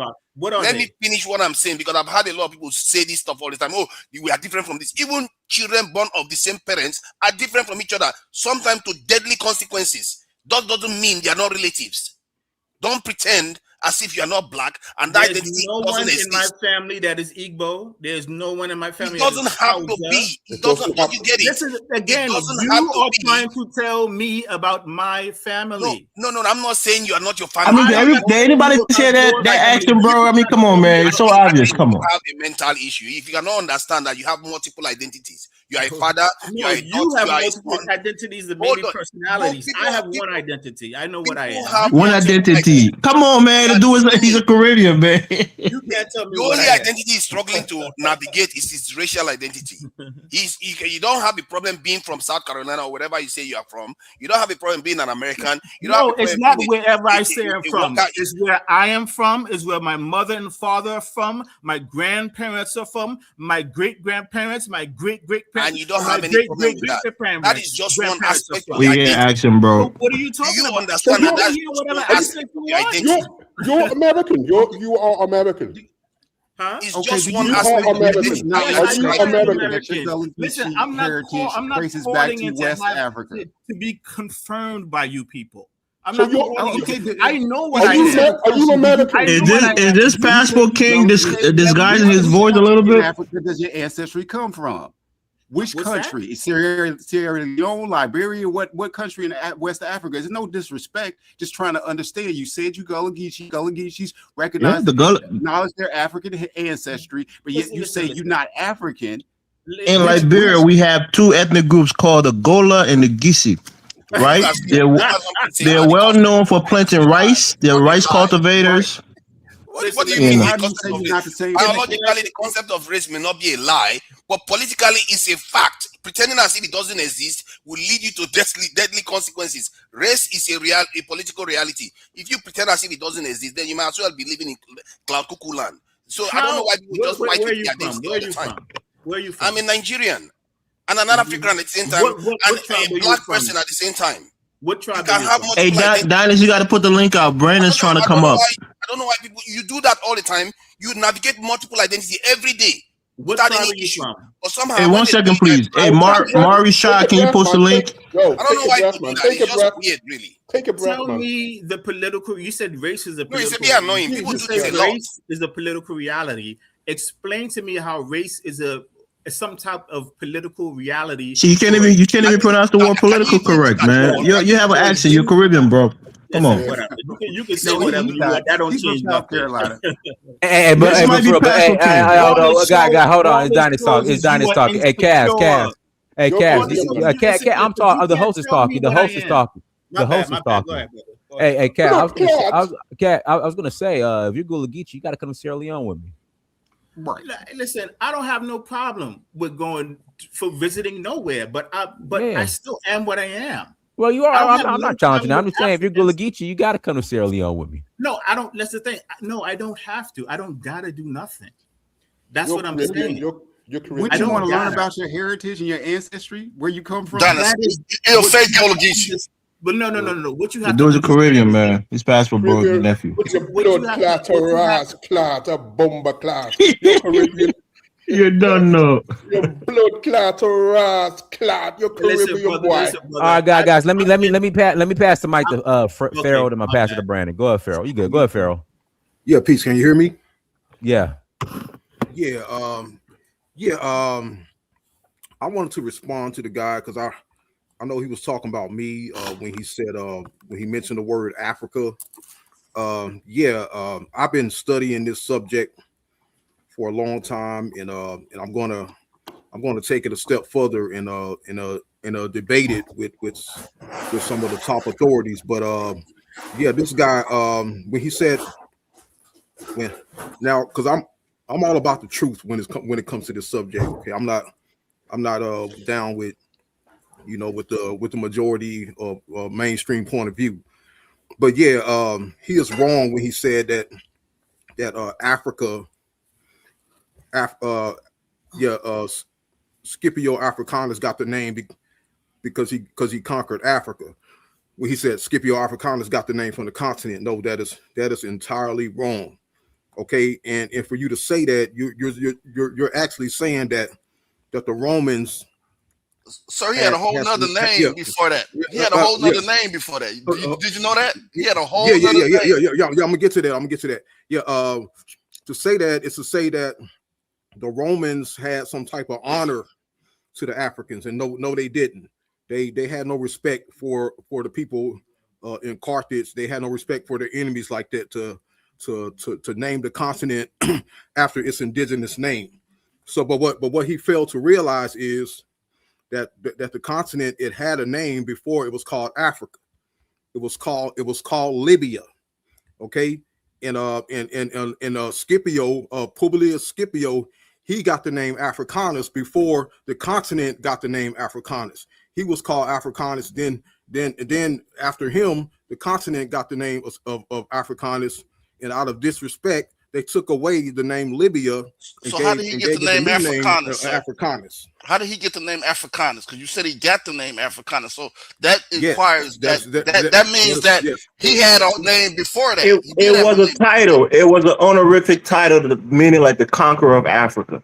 That's what the name. Yes, that was yeah. He no, what I'm saying is he got the name first before the continent got the name. Because that's untrue. That's not true. Larry eloquently stated what happened. Larry did a great job. It was not called Afrospec. They took away this let me ask you original indigenous name and called it let me ask you. The Romans. Let me ask you a question. Not respect people of Africa like that. Do you know who Julius Caesar is? Do you know who Julius Caesar is? Of course. Julius Caesar? Okay. Yes. Okay. So do you know where Julius Caesar gained his prestige? Do you know where he fought to earn his agnomen? Was it in Germany? What is not Germany? So it was called Germania. So Julius Caesar conquered the Germanic tribes in Germania, right? He wasn't just Julius Caesar anymore, he was Julius Caesar Germanicus, right? The very nature of agnomen, it requires that the place has a name before you conquer it, because you are a conqueror of that land. So your statement is false. It was called Africa. No. Your Wait a minute. No, Brandon is right. He's on the right track. Listen, Scipio. Listen, bro. Wait a minute. Look, if you conquer wait. If you conquer do you know? Pharaoh, Do you know? Why are you yelling? Why are you yelling? Why are you yelling? Libius. His name was Scipio Publius before that. And once he went into Africa and conquered in Africa, fought Africans and conquered them, once he did that, he became Scipio Africanus. Just like once Julius Caesar conquered the Germanic tribes, he became Julius Caesar Germanicus. You're 100% wrong. You're 1,000% wrong. No. I'm 100% right. Your name would if it was called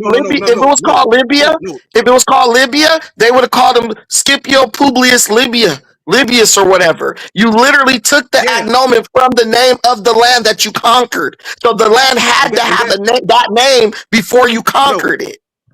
And that proves it's like saying you want an NBA type listing. That proves that the name Africanus. You keep saying no, brother, but this is the historical fact. Okay, because if he was named after if he conquered Germania and called himself Scipio Germanicus. It's not if he did do that. That means he had more honor for the Germans than he did the people of Africa. So it had nothing to do with honor. It had everything to do with being a conqueror of that land. Yeah, it's like a title, brother. They're telling you that you conquer a specific place, and it's an honor. So let's say you're wrong. So let's say you conquer. No, you're just making up. What's your name? You just making. What's your name, bro? That's not his. What's your name, bro? This is Pharaoh. What's your name, bro? My name is Pharaoh. Pharaoh Mizraim. Okay, Pharaoh. Listen, Raheem. It's like you go and conquer the Compton swap meet, right? You would be Pharaoh, whatever, swap meeticus, right? It was already the Compton swap meet before you conquered it. That's you derived your name from the land that was conquered. The land that was conquered was not named after you. You gained your name from, and the land Africa came from a free tribe, and then the suffix "ka," which means land in Latin. So it has something to do with it. So it was a free land. That's where Africa came from. So when the Romans interacted with Africa, they interacted right over there on the coast, bro. Right on the coast of Morocco and all those places. They weren't going deep down into the southern part of Africa. So they named the land after the people that they encountered when they were there. Africa. Then Africanus came later. He was Publius Scipio, the conqueror of Africa. That's all that means. Julius Caesar was Julius Caesar, the conqueror of Germania. That's all that means. You're just flipping it around to fit your own dare I say ignorance? No. I disagree with that. Okay, you gotta show some proof to prove that. No, you gotta prove that. Okay, because as far as I'm concerned, you're just making it up. No, you're just making that up. You're just making it up. Pharaoh, Brandon is closer to the truth than you are, brother. And no. You gotta prove that. You gotta prove that. What is the book and what is the source that says that the people in Africa were called the Afri? There's a tribe. There's a tribe called the Afri tribe in Tunisia, brother. Huh? Okay, look, bro. I just asked AI. Let's see what AI has to say about it. Yeah, go ahead. Okay, let's see. Was Publius Scipio Africanus named after the continent of Africa, or was the continent of Africa named after Scipio Publius Africanus? Were you asking me? I'm asking. It's asking the AI. No, it's the continent. You get an answer? You're saying you got the continent was named after the Scipio Africanus. Okay, let me play. Listen, be quiet. Scipio was named after the region, not the other way around. There you go. He took the name Africanus as a victory title after conquering Carthaginian forces in North Africa at the Battle of Zama, 202 BC. How the naming timeline works? That's what we've been saying. Okay, so you're wrong, Pharaoh. So you've been debunked by the white man. You've been debunked by the white man. Pharaoh, just concede, brother. You're wrong. Brandon and others are right. The black man has to learn how to admit he was wrong. Just like I was wrong. Listen, you want to talk about the Geechee brother, man? What do you think about our Geechee brother with the accent? They literally have the Pharaoh, wait. They literally have the year. Wait, they have the year he took the name. He took the name Africanus as a victory title after conquering Carthaginian forces in North Africa at the Battle of Zama in 202 BC. The guy literally has the date in time when he said, "I've conquered Africa. Now I'm going to call myself Africanus." They have the records of that, bro. You can't argue with records. Hey, check this out, brother. Ask AI, what was his name before Africanus? So then it's see that. No, okay. No. So you're clearly listen. Wait. If you stop talking, listen, bro. Listen. Let me just say this, guys. Let me get this out. When Publius Cornelius Scipio defeated Hannibal and won the Second Punic War, the Roman Senate granted him the honorific title, also called an agnomen, Africanus, meaning the African or the conqueror of Africa. Originally, the Romans only called the northern coastal region Africa. Over centuries, as European cartographers mapped the globe, the name Africa expanded to describe the whole continent. So the continent had the name Africa because they came in contact with the Afri tribe. You know, Ka is the suffix for land in Latin, so they named it Africa, a free land. So then they talked about just the region where the free tribe was, and then later on it came to represent the whole region. He was literally given that name by the Roman Senate. So you can't say he had the name. He was given. This is fact. All you got a phone just like everyone else. That's why you coming off like a grifter. Google it, dude. Stop talking about somebody got to come back from the dead to tell you. No. Concede the point, Pharaoh. Everything he said is true. We all knew that. That's not historical. Okay. No. Listen. Look. Okay, brother. I'll let you talk. Let me talk. Okay. Now here's the real source. Okay. No. But be quiet, man. Be quiet. Okay. Brandon, let me speak, Brandon. Let me speak. Okay. Be quiet and let me talk. Okay.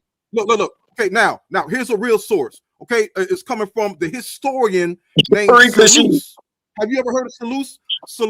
Seleucus was a Roman historian who lived during the time in 80 BCE.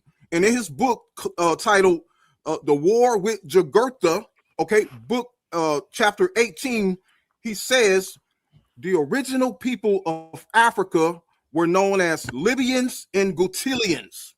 So he's telling you that the original people of Africa, before they were called Africa, they were called Libyans. They were not called Africans. And that's how we know that Scipio Africanus gave the name Africa. No, its name Africa is an That is no, exonym. hold on. Let me Not the other interject. way around. Let Go me look it up. hold on, Pharaoh. Your source does not prove your point. What you just said. Yes, it does because No, it's a contemporary Pharaoh. source. It's a Pharaoh, no, contemporary it source. doesn't. It's Oh, being Lord. written So by tell me, someone who lived during the okay. time. So why is this? Listen. So why is this historian more qualified or believable than the actual Roman Senate? They kept records. The Romans kept detailed records, bro, of secession. They wrote about the Battle of Zama. Hannibal, the battle against Hannibal in the Second Punic War is one of the most talked about battles in the history of the world. And you're telling me that this guy who lived, he actually lived like 122 years after the battle took place. So you're not going to go by the records of the people who lived during the battle. You're going to wait a minute, brother. Wait a minute. You're going to take the story of someone who lived 122 years later. You sound stupid. Like that. I think he's You sound referring to stupid. the entire You sound continent. Why stupid. would Roman ADB, listen. referring to Africa was an exonym for the Romans who called the land of Wait the a minute. You Afri. sound stupid. ADBC, guys, for the sake of the audience, ADBC is 122 years after. Listen, man. You're making it up. Dynasty. Can I get this backed out? You guys are talking about two different Listen. things. The Roman Senate was talking about the region that was defeated, while the other guy was talking about how. Where's the source? During that time, Where's the we're source? referring to African entire population. They were Where's calling the them source? Libyans, but while Listen, the Roman man. Senate was talking about We're the region giving you the that was sources. defeated. No, Not you're the just making it entire up. Listen, listen, bro.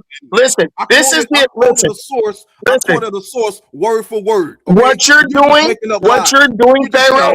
Hold on. Let me interject. Hey, Pharaoh, you're being super disingenuous and just tripling super down rude. on being raw, man. Pharaoh, come on. Boy, you on the chitlin circuit. No, man, this guy's making Pharaoh, up. Pharaoh, you're wrong. Pharaoh, you're wrong. Pharaoh, you're wrong. What he's talking about, man. Pharaoh, You're wrong, Pharaoh. Just admit it, boy. Move on. Hey, Pharaoh, you making all the pharaohs. Hey, Pharaoh, Pharaoh, you must be one of them pharaohs from the who think the Mississippi River is the Nile River. Yeah, Egypt is in America, Dynasty. Know that. You can't. The Mississippi River is the Nile River. I mean, if we was in front of him, he'd be trying to fight us right now. Hey, you're trying to use somebody. You're trying to use. But if I get a jab, but Pharaoh, the source you use doesn't prove your point. I mean, Pharaoh. Yes, it does. No, it doesn't, Pharaoh. It's the source. It's the closest to the time. Pharaoh, no, it's not. But it's your point, Pharaoh. Look. Pharaoh, That's why Brandon couldn't give you a date. He couldn't give you a date. I gave you a date. 202 BC. No, you they gave. Listen, they gave him the name. They gave him the name in 202 BC. You're using someone who lived 120. Bro, stop interrupting me. They gave him. He probably think 80 comes before 200. He doesn't know it goes backwards. Listen, they gave him the name in 202 BC. The guy who you're quoting is not even talking about the when Africa was called Africa. He's just talking about the original people who lived there. He ain't said nothing about. Hold on, bro. He not said nothing about the name of the continent at all. And he lived 122 years after these events took place. Why would I listen to someone who lived 122 years later when I could listen to the people and read their records who lived literally in that time? Publius kept a journal. The Roman Senate kept a journal. There's detailed history about that period of time. You are in denial, my friend. And I ain't talking about the river. That was a good one, Brandon. That was a good one, Brandon. No. I'm gonna prove you don't know what you're talking about. You can't prove anything. Let him speak that, Brandon. Do you know who was the first writer and the oldest writer to even write on the Punic War? I don't know. Was it Josephus? Yes. The first writer to write, the oldest writer to write on the Punic War was a ancient Greek historian. His name was Polybius. polybius. What does that have to do with anything? Thank you. So Pharaoh, you're just going down a rabbit hole. So Yes, and according to Polybius, I'm Pharaoh. The host is Polybius- talking. The host is talking. The host is talking. So Pharaoh, are you saying that Scipio Africanus was not named Africanus after defeating Hannibal at this battle of Zama? That's what you're saying? That didn't happen? No, I'm saying that he got the name Africanus, but he did not get it from the continent. The continent was called Libya. No, it was not. He got it from the. Listen, the Roman Senate named him the. Listen, according to Polybius, the first writer, he said the continent was called Libya. Rome was the dominant empire. So what they said when the name that they call Africa is what Africa was called. Why are you yelling, bro? Go read some real You just history, said bro. this. Go read some You real just history. said all this. You're just making up lies. Listen, dude. Listen, man. Listen. The Roman Senate named him Go read Polybius. bro. Go The read Roman Polybius. Senate named him the conqueror of Africa, The bro. continent was They called named Libya. Listen. It was called Libya. It was not Listen. No, called some Africa. people call it Libya, but the dominant empire was read Rome. Polybius. So what they said was The the Romans didn't call it de that. facto name for it. The Romans didn't call it. Listen, bro, it's like saying that your dad got his name from you. That's what you're trying to do. You're basically saying what came later got his name from.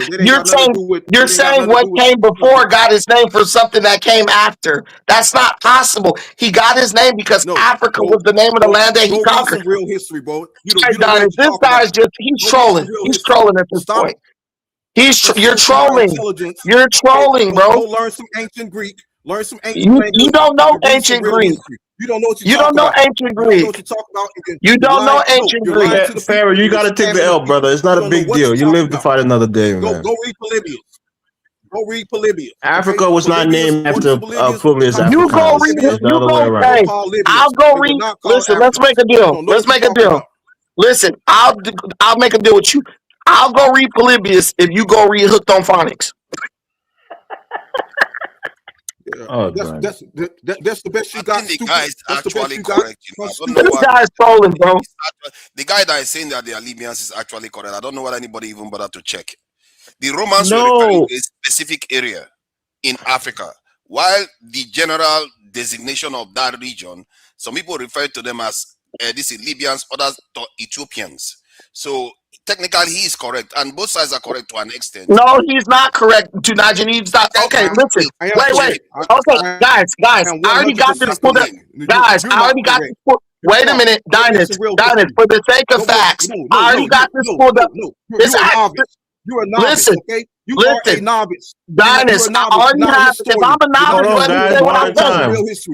If I'm a novice, let me say what I gotta say. If I'm a novice, let me say what I gotta say. I already have this pulled up in AI. It says where the African name came from.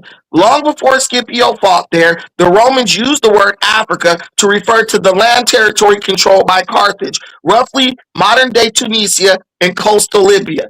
The name also originated from the Afri, a local. Wait a minute, dude. The name also Bro, let me finish, bro. Why you gotta be interrupting me? The name also originated from the Afri, a coastal Berber-speaking tribe living near Carthage. The Romans simply took the tribal name and added the suffix "ka" to mean land to the Afri. It was literally named after the Afri tribe, and that's why they called it Africa, a free land. You're wrong. 100%. This was 100 years before. Pharaoh, you're right about Libya, but those are different people who refer to Africa as Libya, right? They refer to that landmass as Libya, but that's different people. What really matters is what the Romans call them, because the Romans were the dominant empire. He did not prove that the people called Africa. They did. And even if look, and even if the people were called Afri, it doesn't matter because the continent was called Libya. Who made that standard, Pharaoh? Who made the standard? He's lying. Listen, I'm gonna ask AI how long was Africa called Africa before Publius? Hey, bro, stop interrupting, bro. Just because someone doesn't agree with you, doesn't give you the right to interrupt them, bro. Shut up. Shut up, bro. You just don't want to hear the truth. The Egyptians called it Libya. The Greeks call it Ethiopia. The Romans call it Africa. Listen, bro. Dominant empires call it different names. We have this guy on the intellectual ropes, and you guys just keep diving back into his stupidity. This guy ain't got a pot to piss in and a leg to stand on, but y'all keep on giving him a thing. Dude, no, I'm gonna ask AI that. I will ask AI that. Listen, if you shut up, I will ask AI. Bro, you gotta stop talking. I'm gonna ask AI my question, then I'm gonna ask AI your question.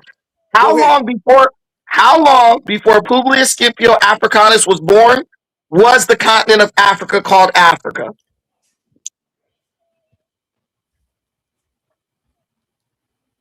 The short answer: at least 20 to 30 years before Publius Scipio Africanus was born, the Romans were already calling that specific region of North Africa, Africa, or Terra Africa. You're wrong. Exact breakdown. So you're wrong, bro. They were calling that Africa 30 years before this boy was even born. Libya was from the Greeks, right? They called it Libya based on the Libu tribe. Now let me ask his question. Wait a minute. Let me ask your question. Be quiet. I'll ask your question. What was Africa called before it was called Africa?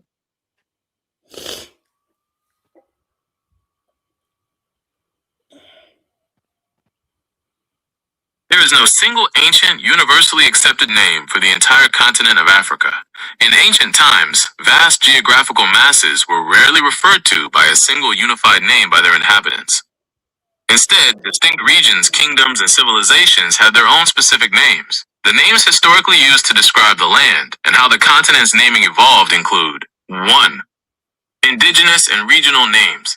Before the idea of a single continent existed, various indigenous civilizations named their respective territories, Kemet, or KMT, the ancient Egyptian name for their land, meaning black land, referring to the rich, fertile soil along the Nile River, Kush, or Taseti, used by ancient Nubian and neighboring civilizations in the region of modern-day Sudan.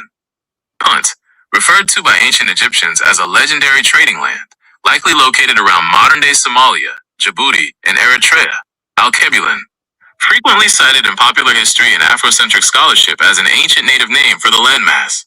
It is often translated to mean Mother of Mankind, or Garden of Eden. Scholars note that the term likely gained wider usage through historical Afrocentric tradition, such as the writings of Senegalese historian Dr. Cheikh Anta Diop. 2. External names used by Mediterranean neighbors.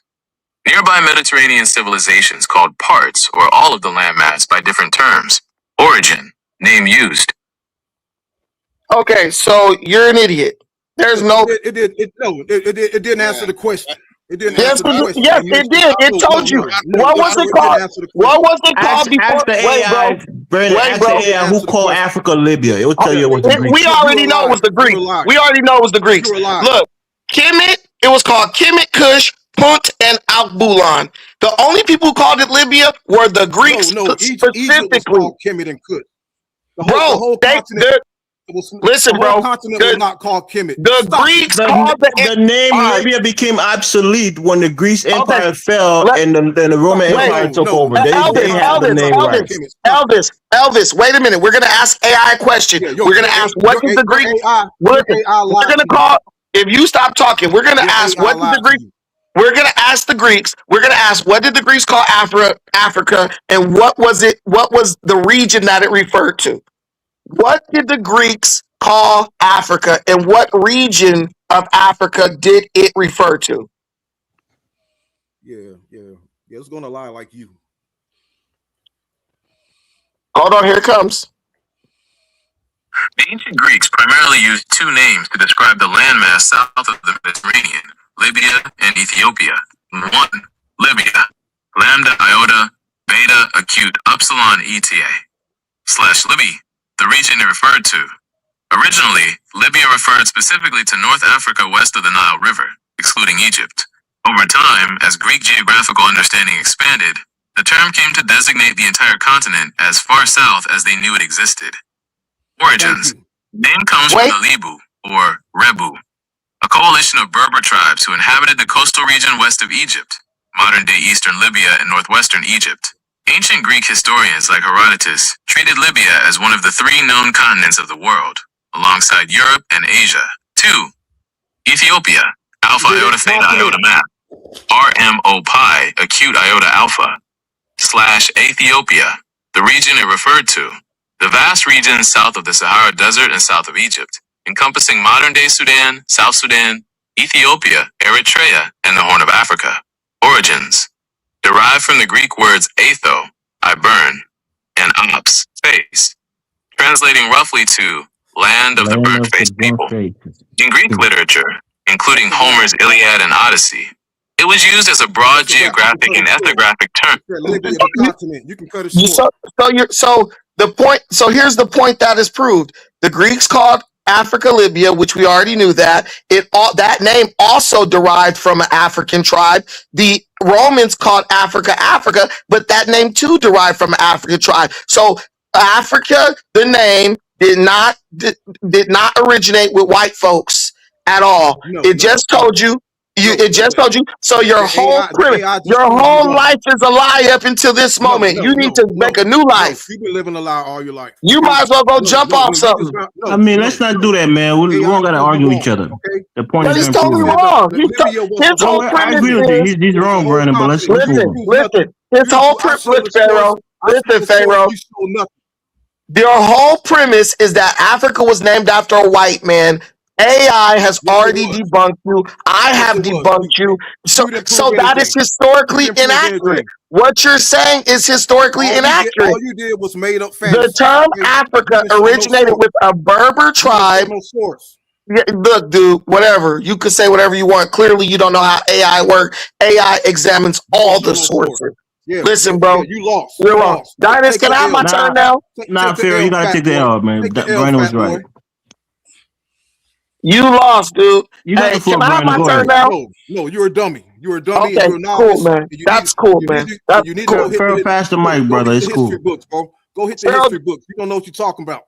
Pharaoh, do you wear a air marshal vest in the house when you at home? You like one of the little slow Brandon, kids. just make your point, bro. Leave that. Okay. So the point. So what?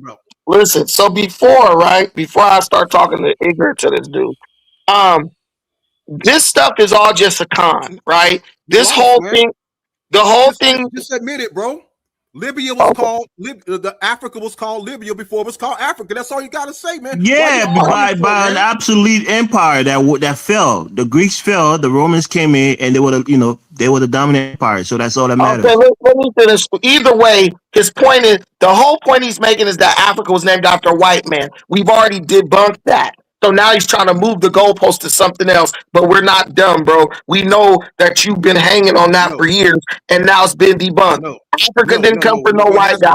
Anyway, let me get to my point. It's my turn. It's my turn. No source. Okay? It's my turn. No source. It's my turn.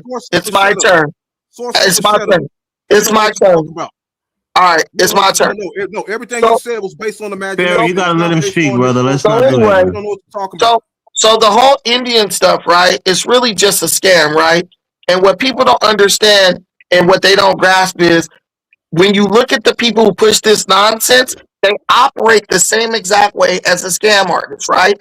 They create a sense of urgency and fear. Oh my God, they trying to take what's yours. These people are coming trying to replace you, right? Then they try to establish authority and trust. Man, we got the data. We're logging. We're recording everything. We're making a paper trail so that all of the grievances and the offenses against us will be recorded. Oh, we're putting this in the lexicon, kind of like the way Tariq Nasheed does, uses authoritative speech to make you trust him and think he has some type of information or access you don't have. Hey, bro. But the primary driver of this scam is greed. Bro, are you really this slow, bro? You can't sit still for a second and let me finish? Okay, so the primary driver of all this is greed and hope. Hurry up, man. You're long-winded. What con artists do is they offer people a high reward for low effort or investment.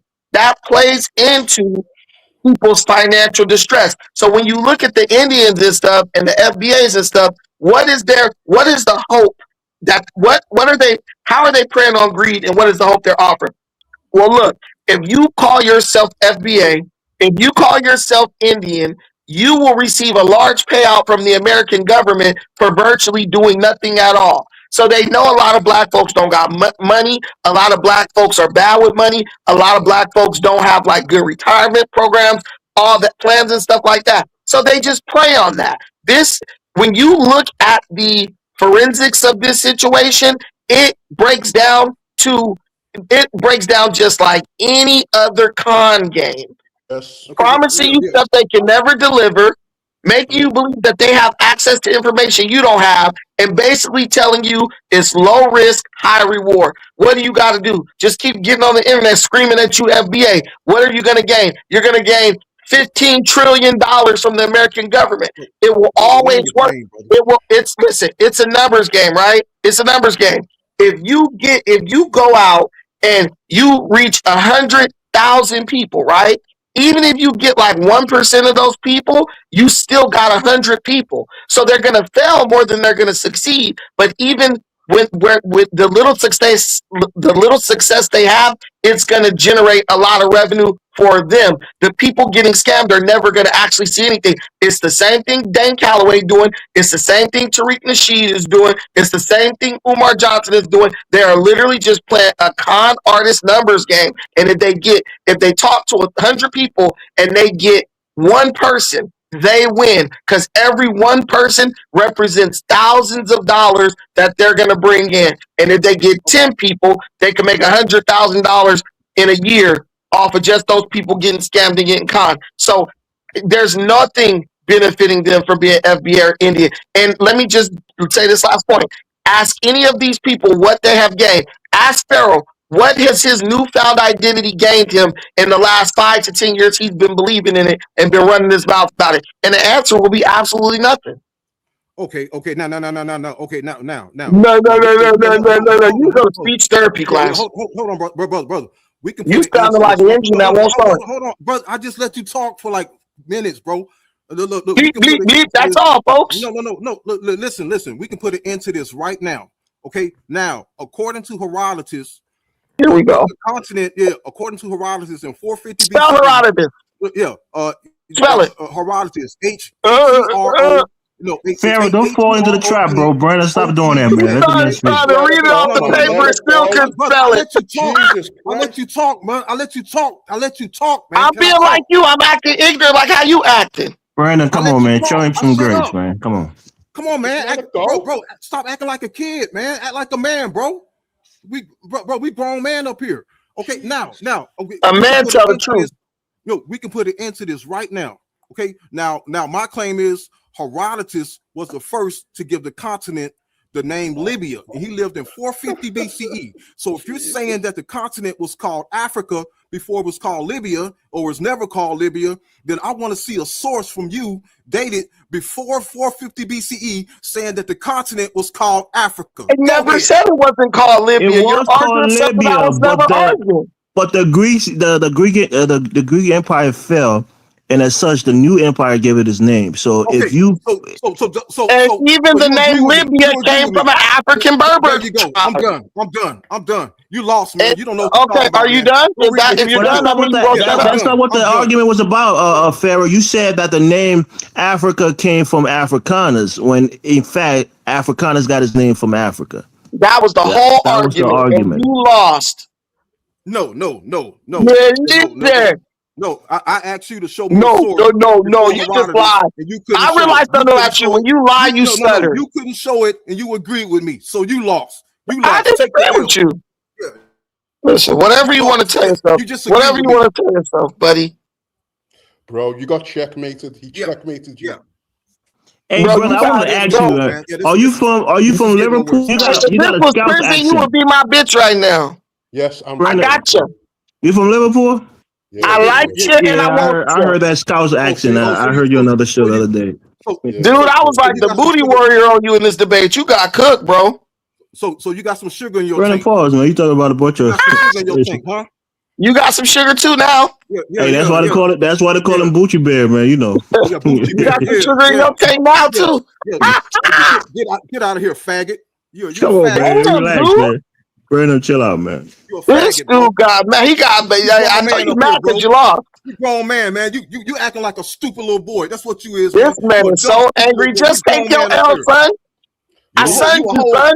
yeah. You a whole bitch nigga. That's what you is. Dang, Hey, bro. Pharaoh. You gotta watch the language. Hey, Pharaoh. I hope you know how to box. I hope you know how to box. Because if you ever talk to me like that in my face, I'll knock you out, bro. Pharaoh. That's hold on, Pharaoh. That's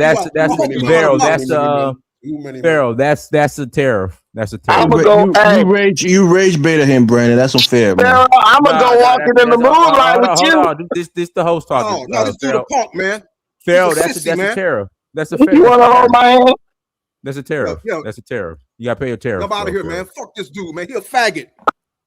you rage baited him, Brandon. Come on, man. Don't do that, I'm bro. gonna go walking in the moonlight with you. Man. Brandon's an annoying asshole, man. Don't listen to him. I'm a master troll, dude. I was trying to approach this man with understanding, you know what I'm saying, and compromise, but bro just kept stuttering and lying. So I had to just get down to his level and start with the childlike insults, man. Some of these dudes, you just gotta meet them where they at, bro. But bro, I don't know why black folks love holding on to lies so much, bro. We'll clench our teeth on a lie and will not let it go like a ravenous pit bull, dude. Like, and it doesn't benefit us at all. Yep. FBA, pretending it doesn't benefit you. Oh, a white man, they named Africa after white man. How do you benefit from these lies you tell? And I could see if it was getting you off on a life or death sentence, or you was getting paid to do it like Tariq or something. Hey, Dinus.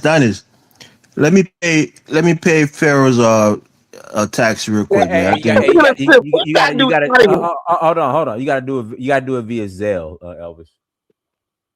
Or Venmo. I want to use my Cash App account real quick, Dinus. Can I do Cash App? I don't. I guess I was getting too many Cash Apps and stuff. They didn't shut the Cash App down. Oh shit, man! Hit the Cash App, family. Hit the Cash App. You Umar Johnson now. Yeah, they didn't shut the Cash App down, man. They didn't shut it down. Ain't no Cash App. So you gotta do Zelle or Venmo. Dude, I got 100,000 on Cash App this year, and they didn't shut me down. You got 100,000 Cash App? Yeah. Must be nice. Shit, I'm out here grinding, bro. I'm out here cooking with butter, bro. Here, that's the Zelle. Or you gotta do the Zelle, or you gotta do hit the Zelle, Elvis. Or Elvis said I'm a you got Venmo? I got Venmo. Maybe I could send a little more than the usual to compensate for it, because my other account is tied to my cash. You said you can't even give money through Cash App, but can I send it through YouTube thing then? Have you listened to anything this man been said for the past 5 minutes? No, forget the Cash App. I'm saying, can I just send it through the YouTube Super Chat? Go ahead, Super Chat. Go ahead. All right, let me send it through YouTube. You Africans are slow, dude. Yeah, I feel sorry for Pharaoh, man. Brandon, you raised better the bro, man. And he's a cool dude. Let me send it to you. Hey, bro, listen. If they say I'm gonna go walk in the moonlight with you on Django, he laugh. He think it's funny. But if I say the same exact thing, oh, I'm this and that, and I'm gay. People are so ridiculous, bro. I stole that line from Django, but we just can't help ourselves. Lord, forgive us, for we know not what we do, dude. These dudes was right. They all crack babies mostly, but somebody said Africa is still a toilet. What is Black America, bro? Hey, man, look. Just tell me what has being a pretendian benefited you. How have you benefited from that since you've been claiming it? Black people Bloods and Crips getting played out, so black people have to find different ways to divide themselves up, man. Gang banging is dying, so the new tribes have to be formed among Black America.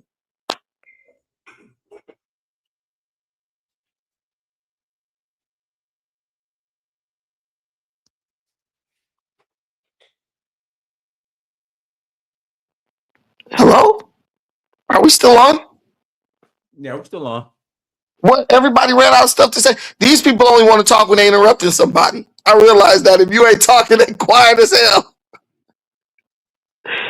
But Dinus, yo, I can't. I really can't believe the pretendian stuff lasted this long. Like, people have given almost a decade of their life to this nonsense, ain't benefited from it, can't tell you how they're gonna benefit from it. Real Indians is buying up stuff. The what are they called? The what are they called over there in Florida? The what are they called? The ones over there, not the Choctaw. What are they called? Oh my God, the Seminole. You know, the Seminole tribe is buying up all types of hotels, building hotels all over. They're gonna build a Hard Rock hotel right here in Long Beach. I done it. So I'll send you 15 for Pharaoh. Just I a little got, more. I got it. I got it. We're good. Yeah. Brandon, that was unfair, man. You raised better, bro, man. That was unfair to him. Listen, bro, the real Indians is buying up real estate. The fake Indians out here on the internet thinking that they claiming internet real estate. Tariq them and Dane them about to retire. What y'all gonna do when they gone? Y'all gonna find a new crop of idiots to follow for the next 30 years of your life? Black folks gotta get serious, man.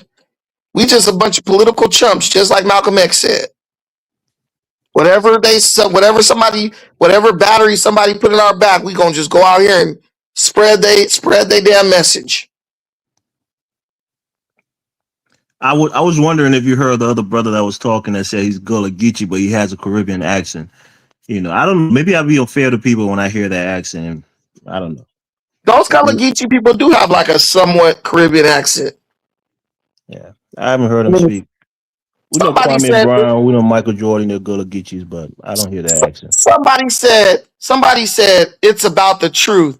You have the truth already. You don't. When you're in denial, you could hear the truth a million times and you'll never accept it.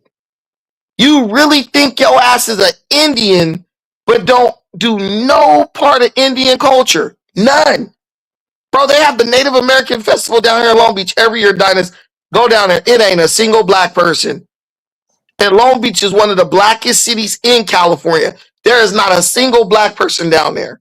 Well, Brandon, would you rather be an African American or a Native American in this current dispensation? I would rather be an African American. Native Americans have zero political leverage in this country. Right. Native Americans aren't even counted when they talk about voting. Their numbers are that small. Right. Like it's like a rat, a mouse. It's like a cat saying, "You know what? I'm really a mouse." It has no benefit. You're lowering your station. Like you couldn't name one prominent Native American figure within politics. Oh, but I ain't politics, but you got Lou Diamond Phillips, the actor. I think he's we ain't talking about that dude. We talking about someone politically. Name one Native American politically that's doing anything. Indian tribes are giving their money to white people for political leverage. Yeah, I don't get it. I don't know why they're riding that way. Because what did Malcolm X say? He talked about how we gonna be so confused if we stayed on this path. We are literally fighting to get to the bottom, Dinus. And Dinus, can I tell you the fact that I learned today when I was when I was talking about the Nolan Wells situation in Mississippi? I found out that in Mississippi, black women account for 80% of the abortions in the state of Mississippi. These people want to go to war over one little coke addict dying. Oh, come on, Brandon, man. Damn. Let me finish, bro. You think it was his fault that he died? Hey, be quiet. I didn't say it was his fault. I'm saying, why is the life of Brandon, let's be respectful, man. Come on. Okay, one alleged coke addict. Okay, he's not here. So you're telling me one life of a grown man who made a bad decision is enough for us to get up and go crazy? But it is, Brandon. Let me tell you why. 1 second. No, wait. But 80% of the abortions in the state of Mississippi are performed by black women. That means they are out aborting every other racial demographic in that state, bro. Combined. Right. Abortion is not murder, right? By law. I'm not saying, well, let me make the point, Brandon. 1 second. This is like the third time. You can't tell me you value life if you're not mad about You've been speaking. Let me get a chance.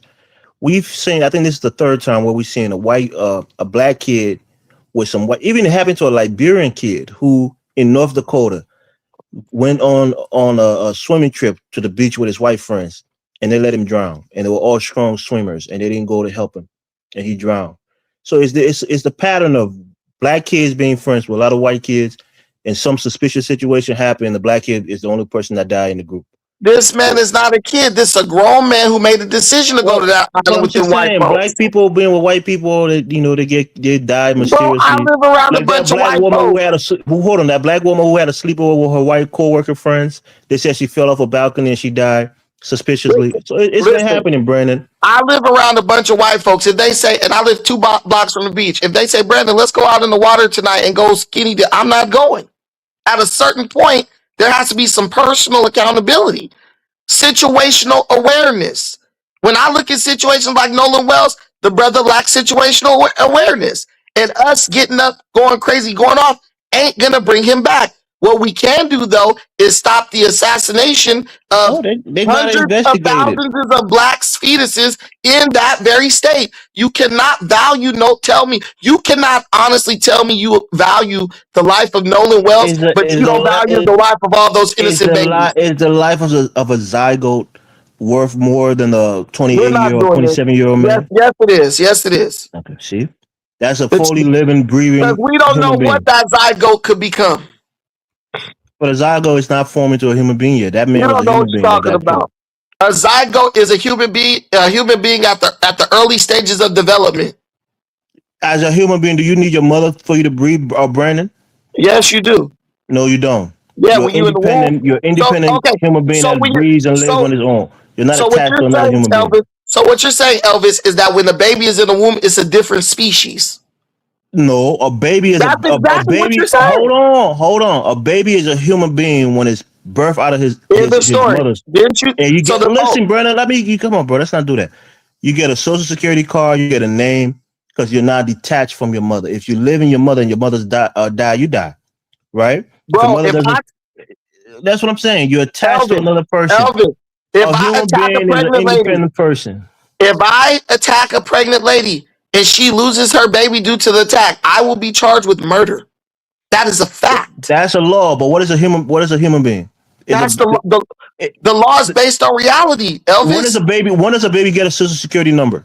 In his mother's womb or when he's born? A social security number don't make you human. It's a lot of illegals identification no social security number. You should know about that. You're not classified as a human being when you're in your mother's stomach. So illegal immigrants. So listen. So illegal immigrants aren't human beings because they don't got a social security number. No, we're talking about birth, right? Man, I am cooking you guys today. Talking about birth. That's what we're talking about, birth. Listen, bro. A zygote, a fetus, is a human at early stages of development. Yes, it depends on its mother. How, Brandon? Because the minute it's conceived, it is a human being in development. See there you go. That's what it is. Okay, yes, it's in development. Like a chicken and an egg is a chicken in development. Is an egg a chicken, Brandon? Yes, it is in development. Okay. It's a developing chicken. Okay. So here we go.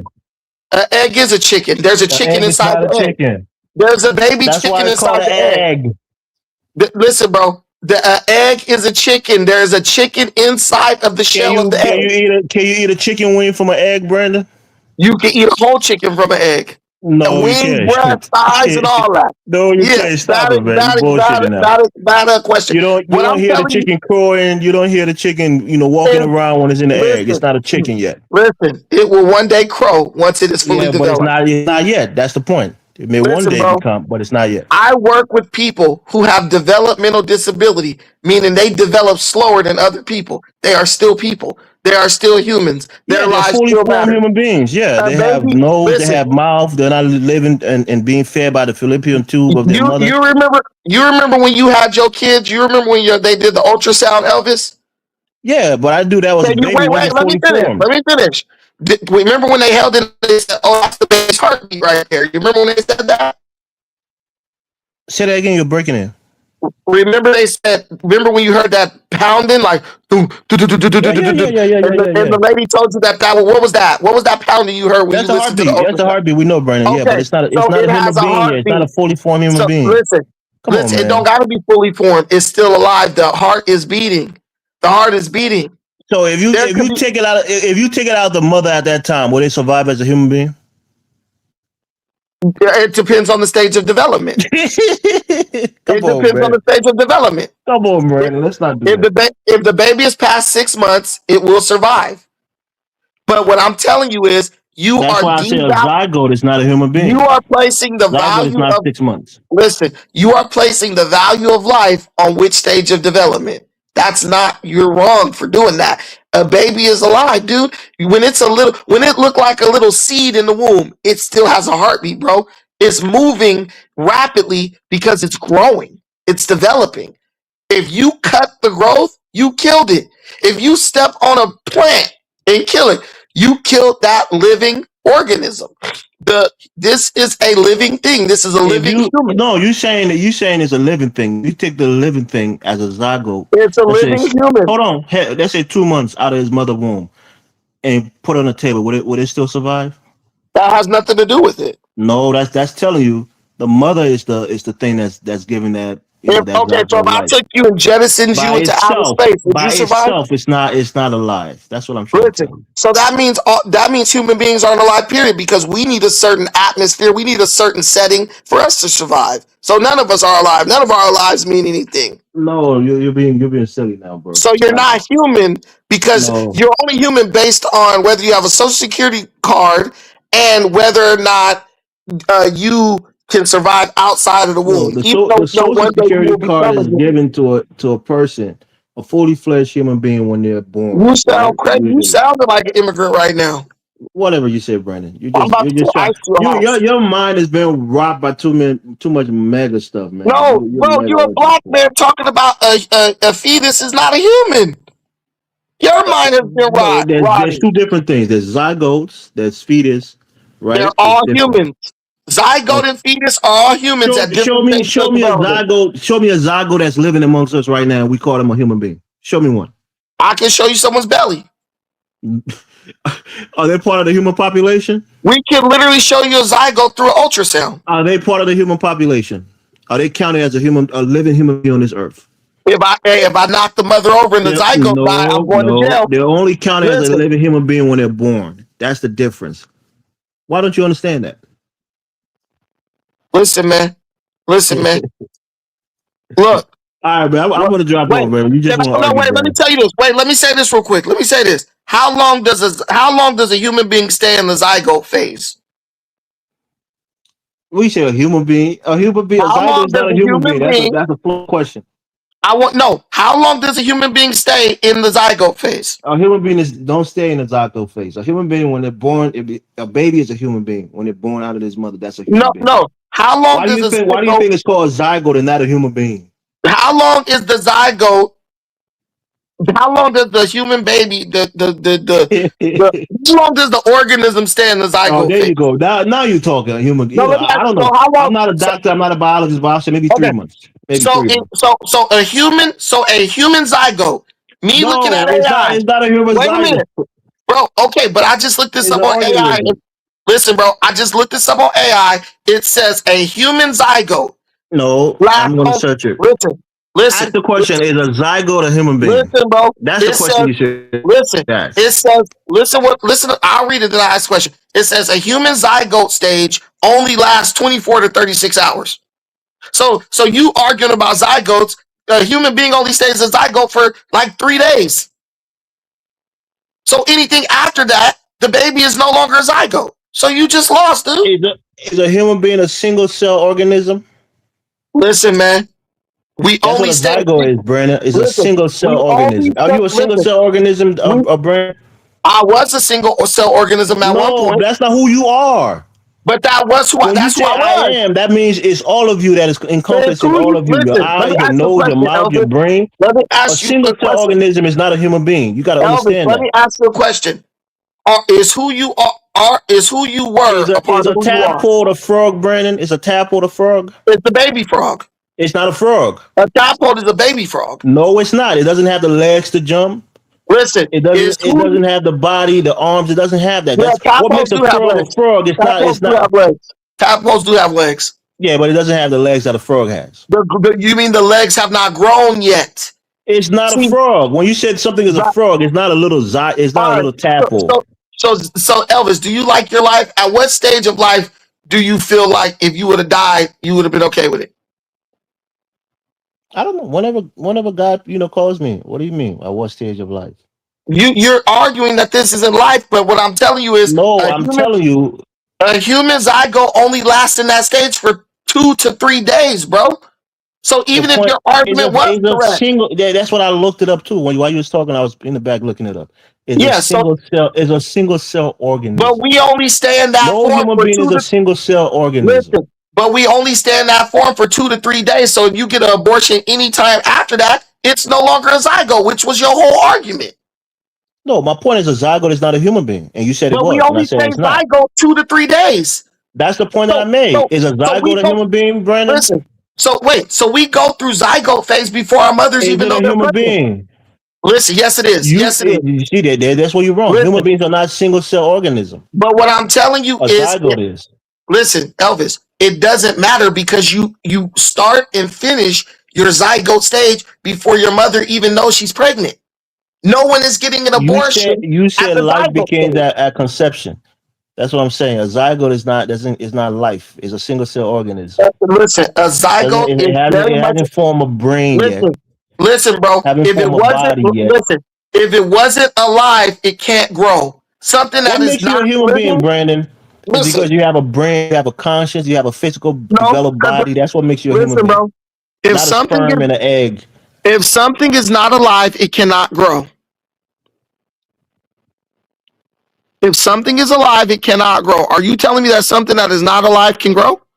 When you said that's what I'm saying. What do you mean alive? Anything. Nothing can grow if it's not living. Do you know that your sperm is alive? I know that. Is it a human being? Is your sperm a human being when it swims to the egg? Is it a human being because it's alive? It has the potential to become a human being. It's a seed. Yeah, but you don't count it as a human being because it's quote unquote alive. You do know your sperm is alive because you could freeze your sperm and unfreeze it, and it starts to move. But you don't look at a sperm and say that's a human being. You got to protect that sperm at all costs. Got it like that. I say don't let it hit the ground, baby. Okay, bro. All right, bro. I'm out, man. You crazy. I'm just telling you the truth, bro. All right, y'all. We're gonna go into closing. I got to get up early in the morning. Dinus, one last thing. I asked AI, is a zygote human? It says a zygote can be human, but the term itself applies to all sexually reproducing organisms, including animals, plants, and fungi. So, yes, it's a human being. It applies to any living thing that can sexually reproduce. You're wrong. You lost, Elvis, for the millionth time. Thank you. All right, let me read the last super chat. JC Inc. Thank you for 499. Holla. Culturally, Japanese, Vietnamese, and are different. English, Spanish, and Swedish are different. Somalis, Congolese, Beninese, and Black Americans are different. Okay. All right, everyone. Thank you for joining. Like, share, subscribe. To Next Time Family Dynasty. Peace.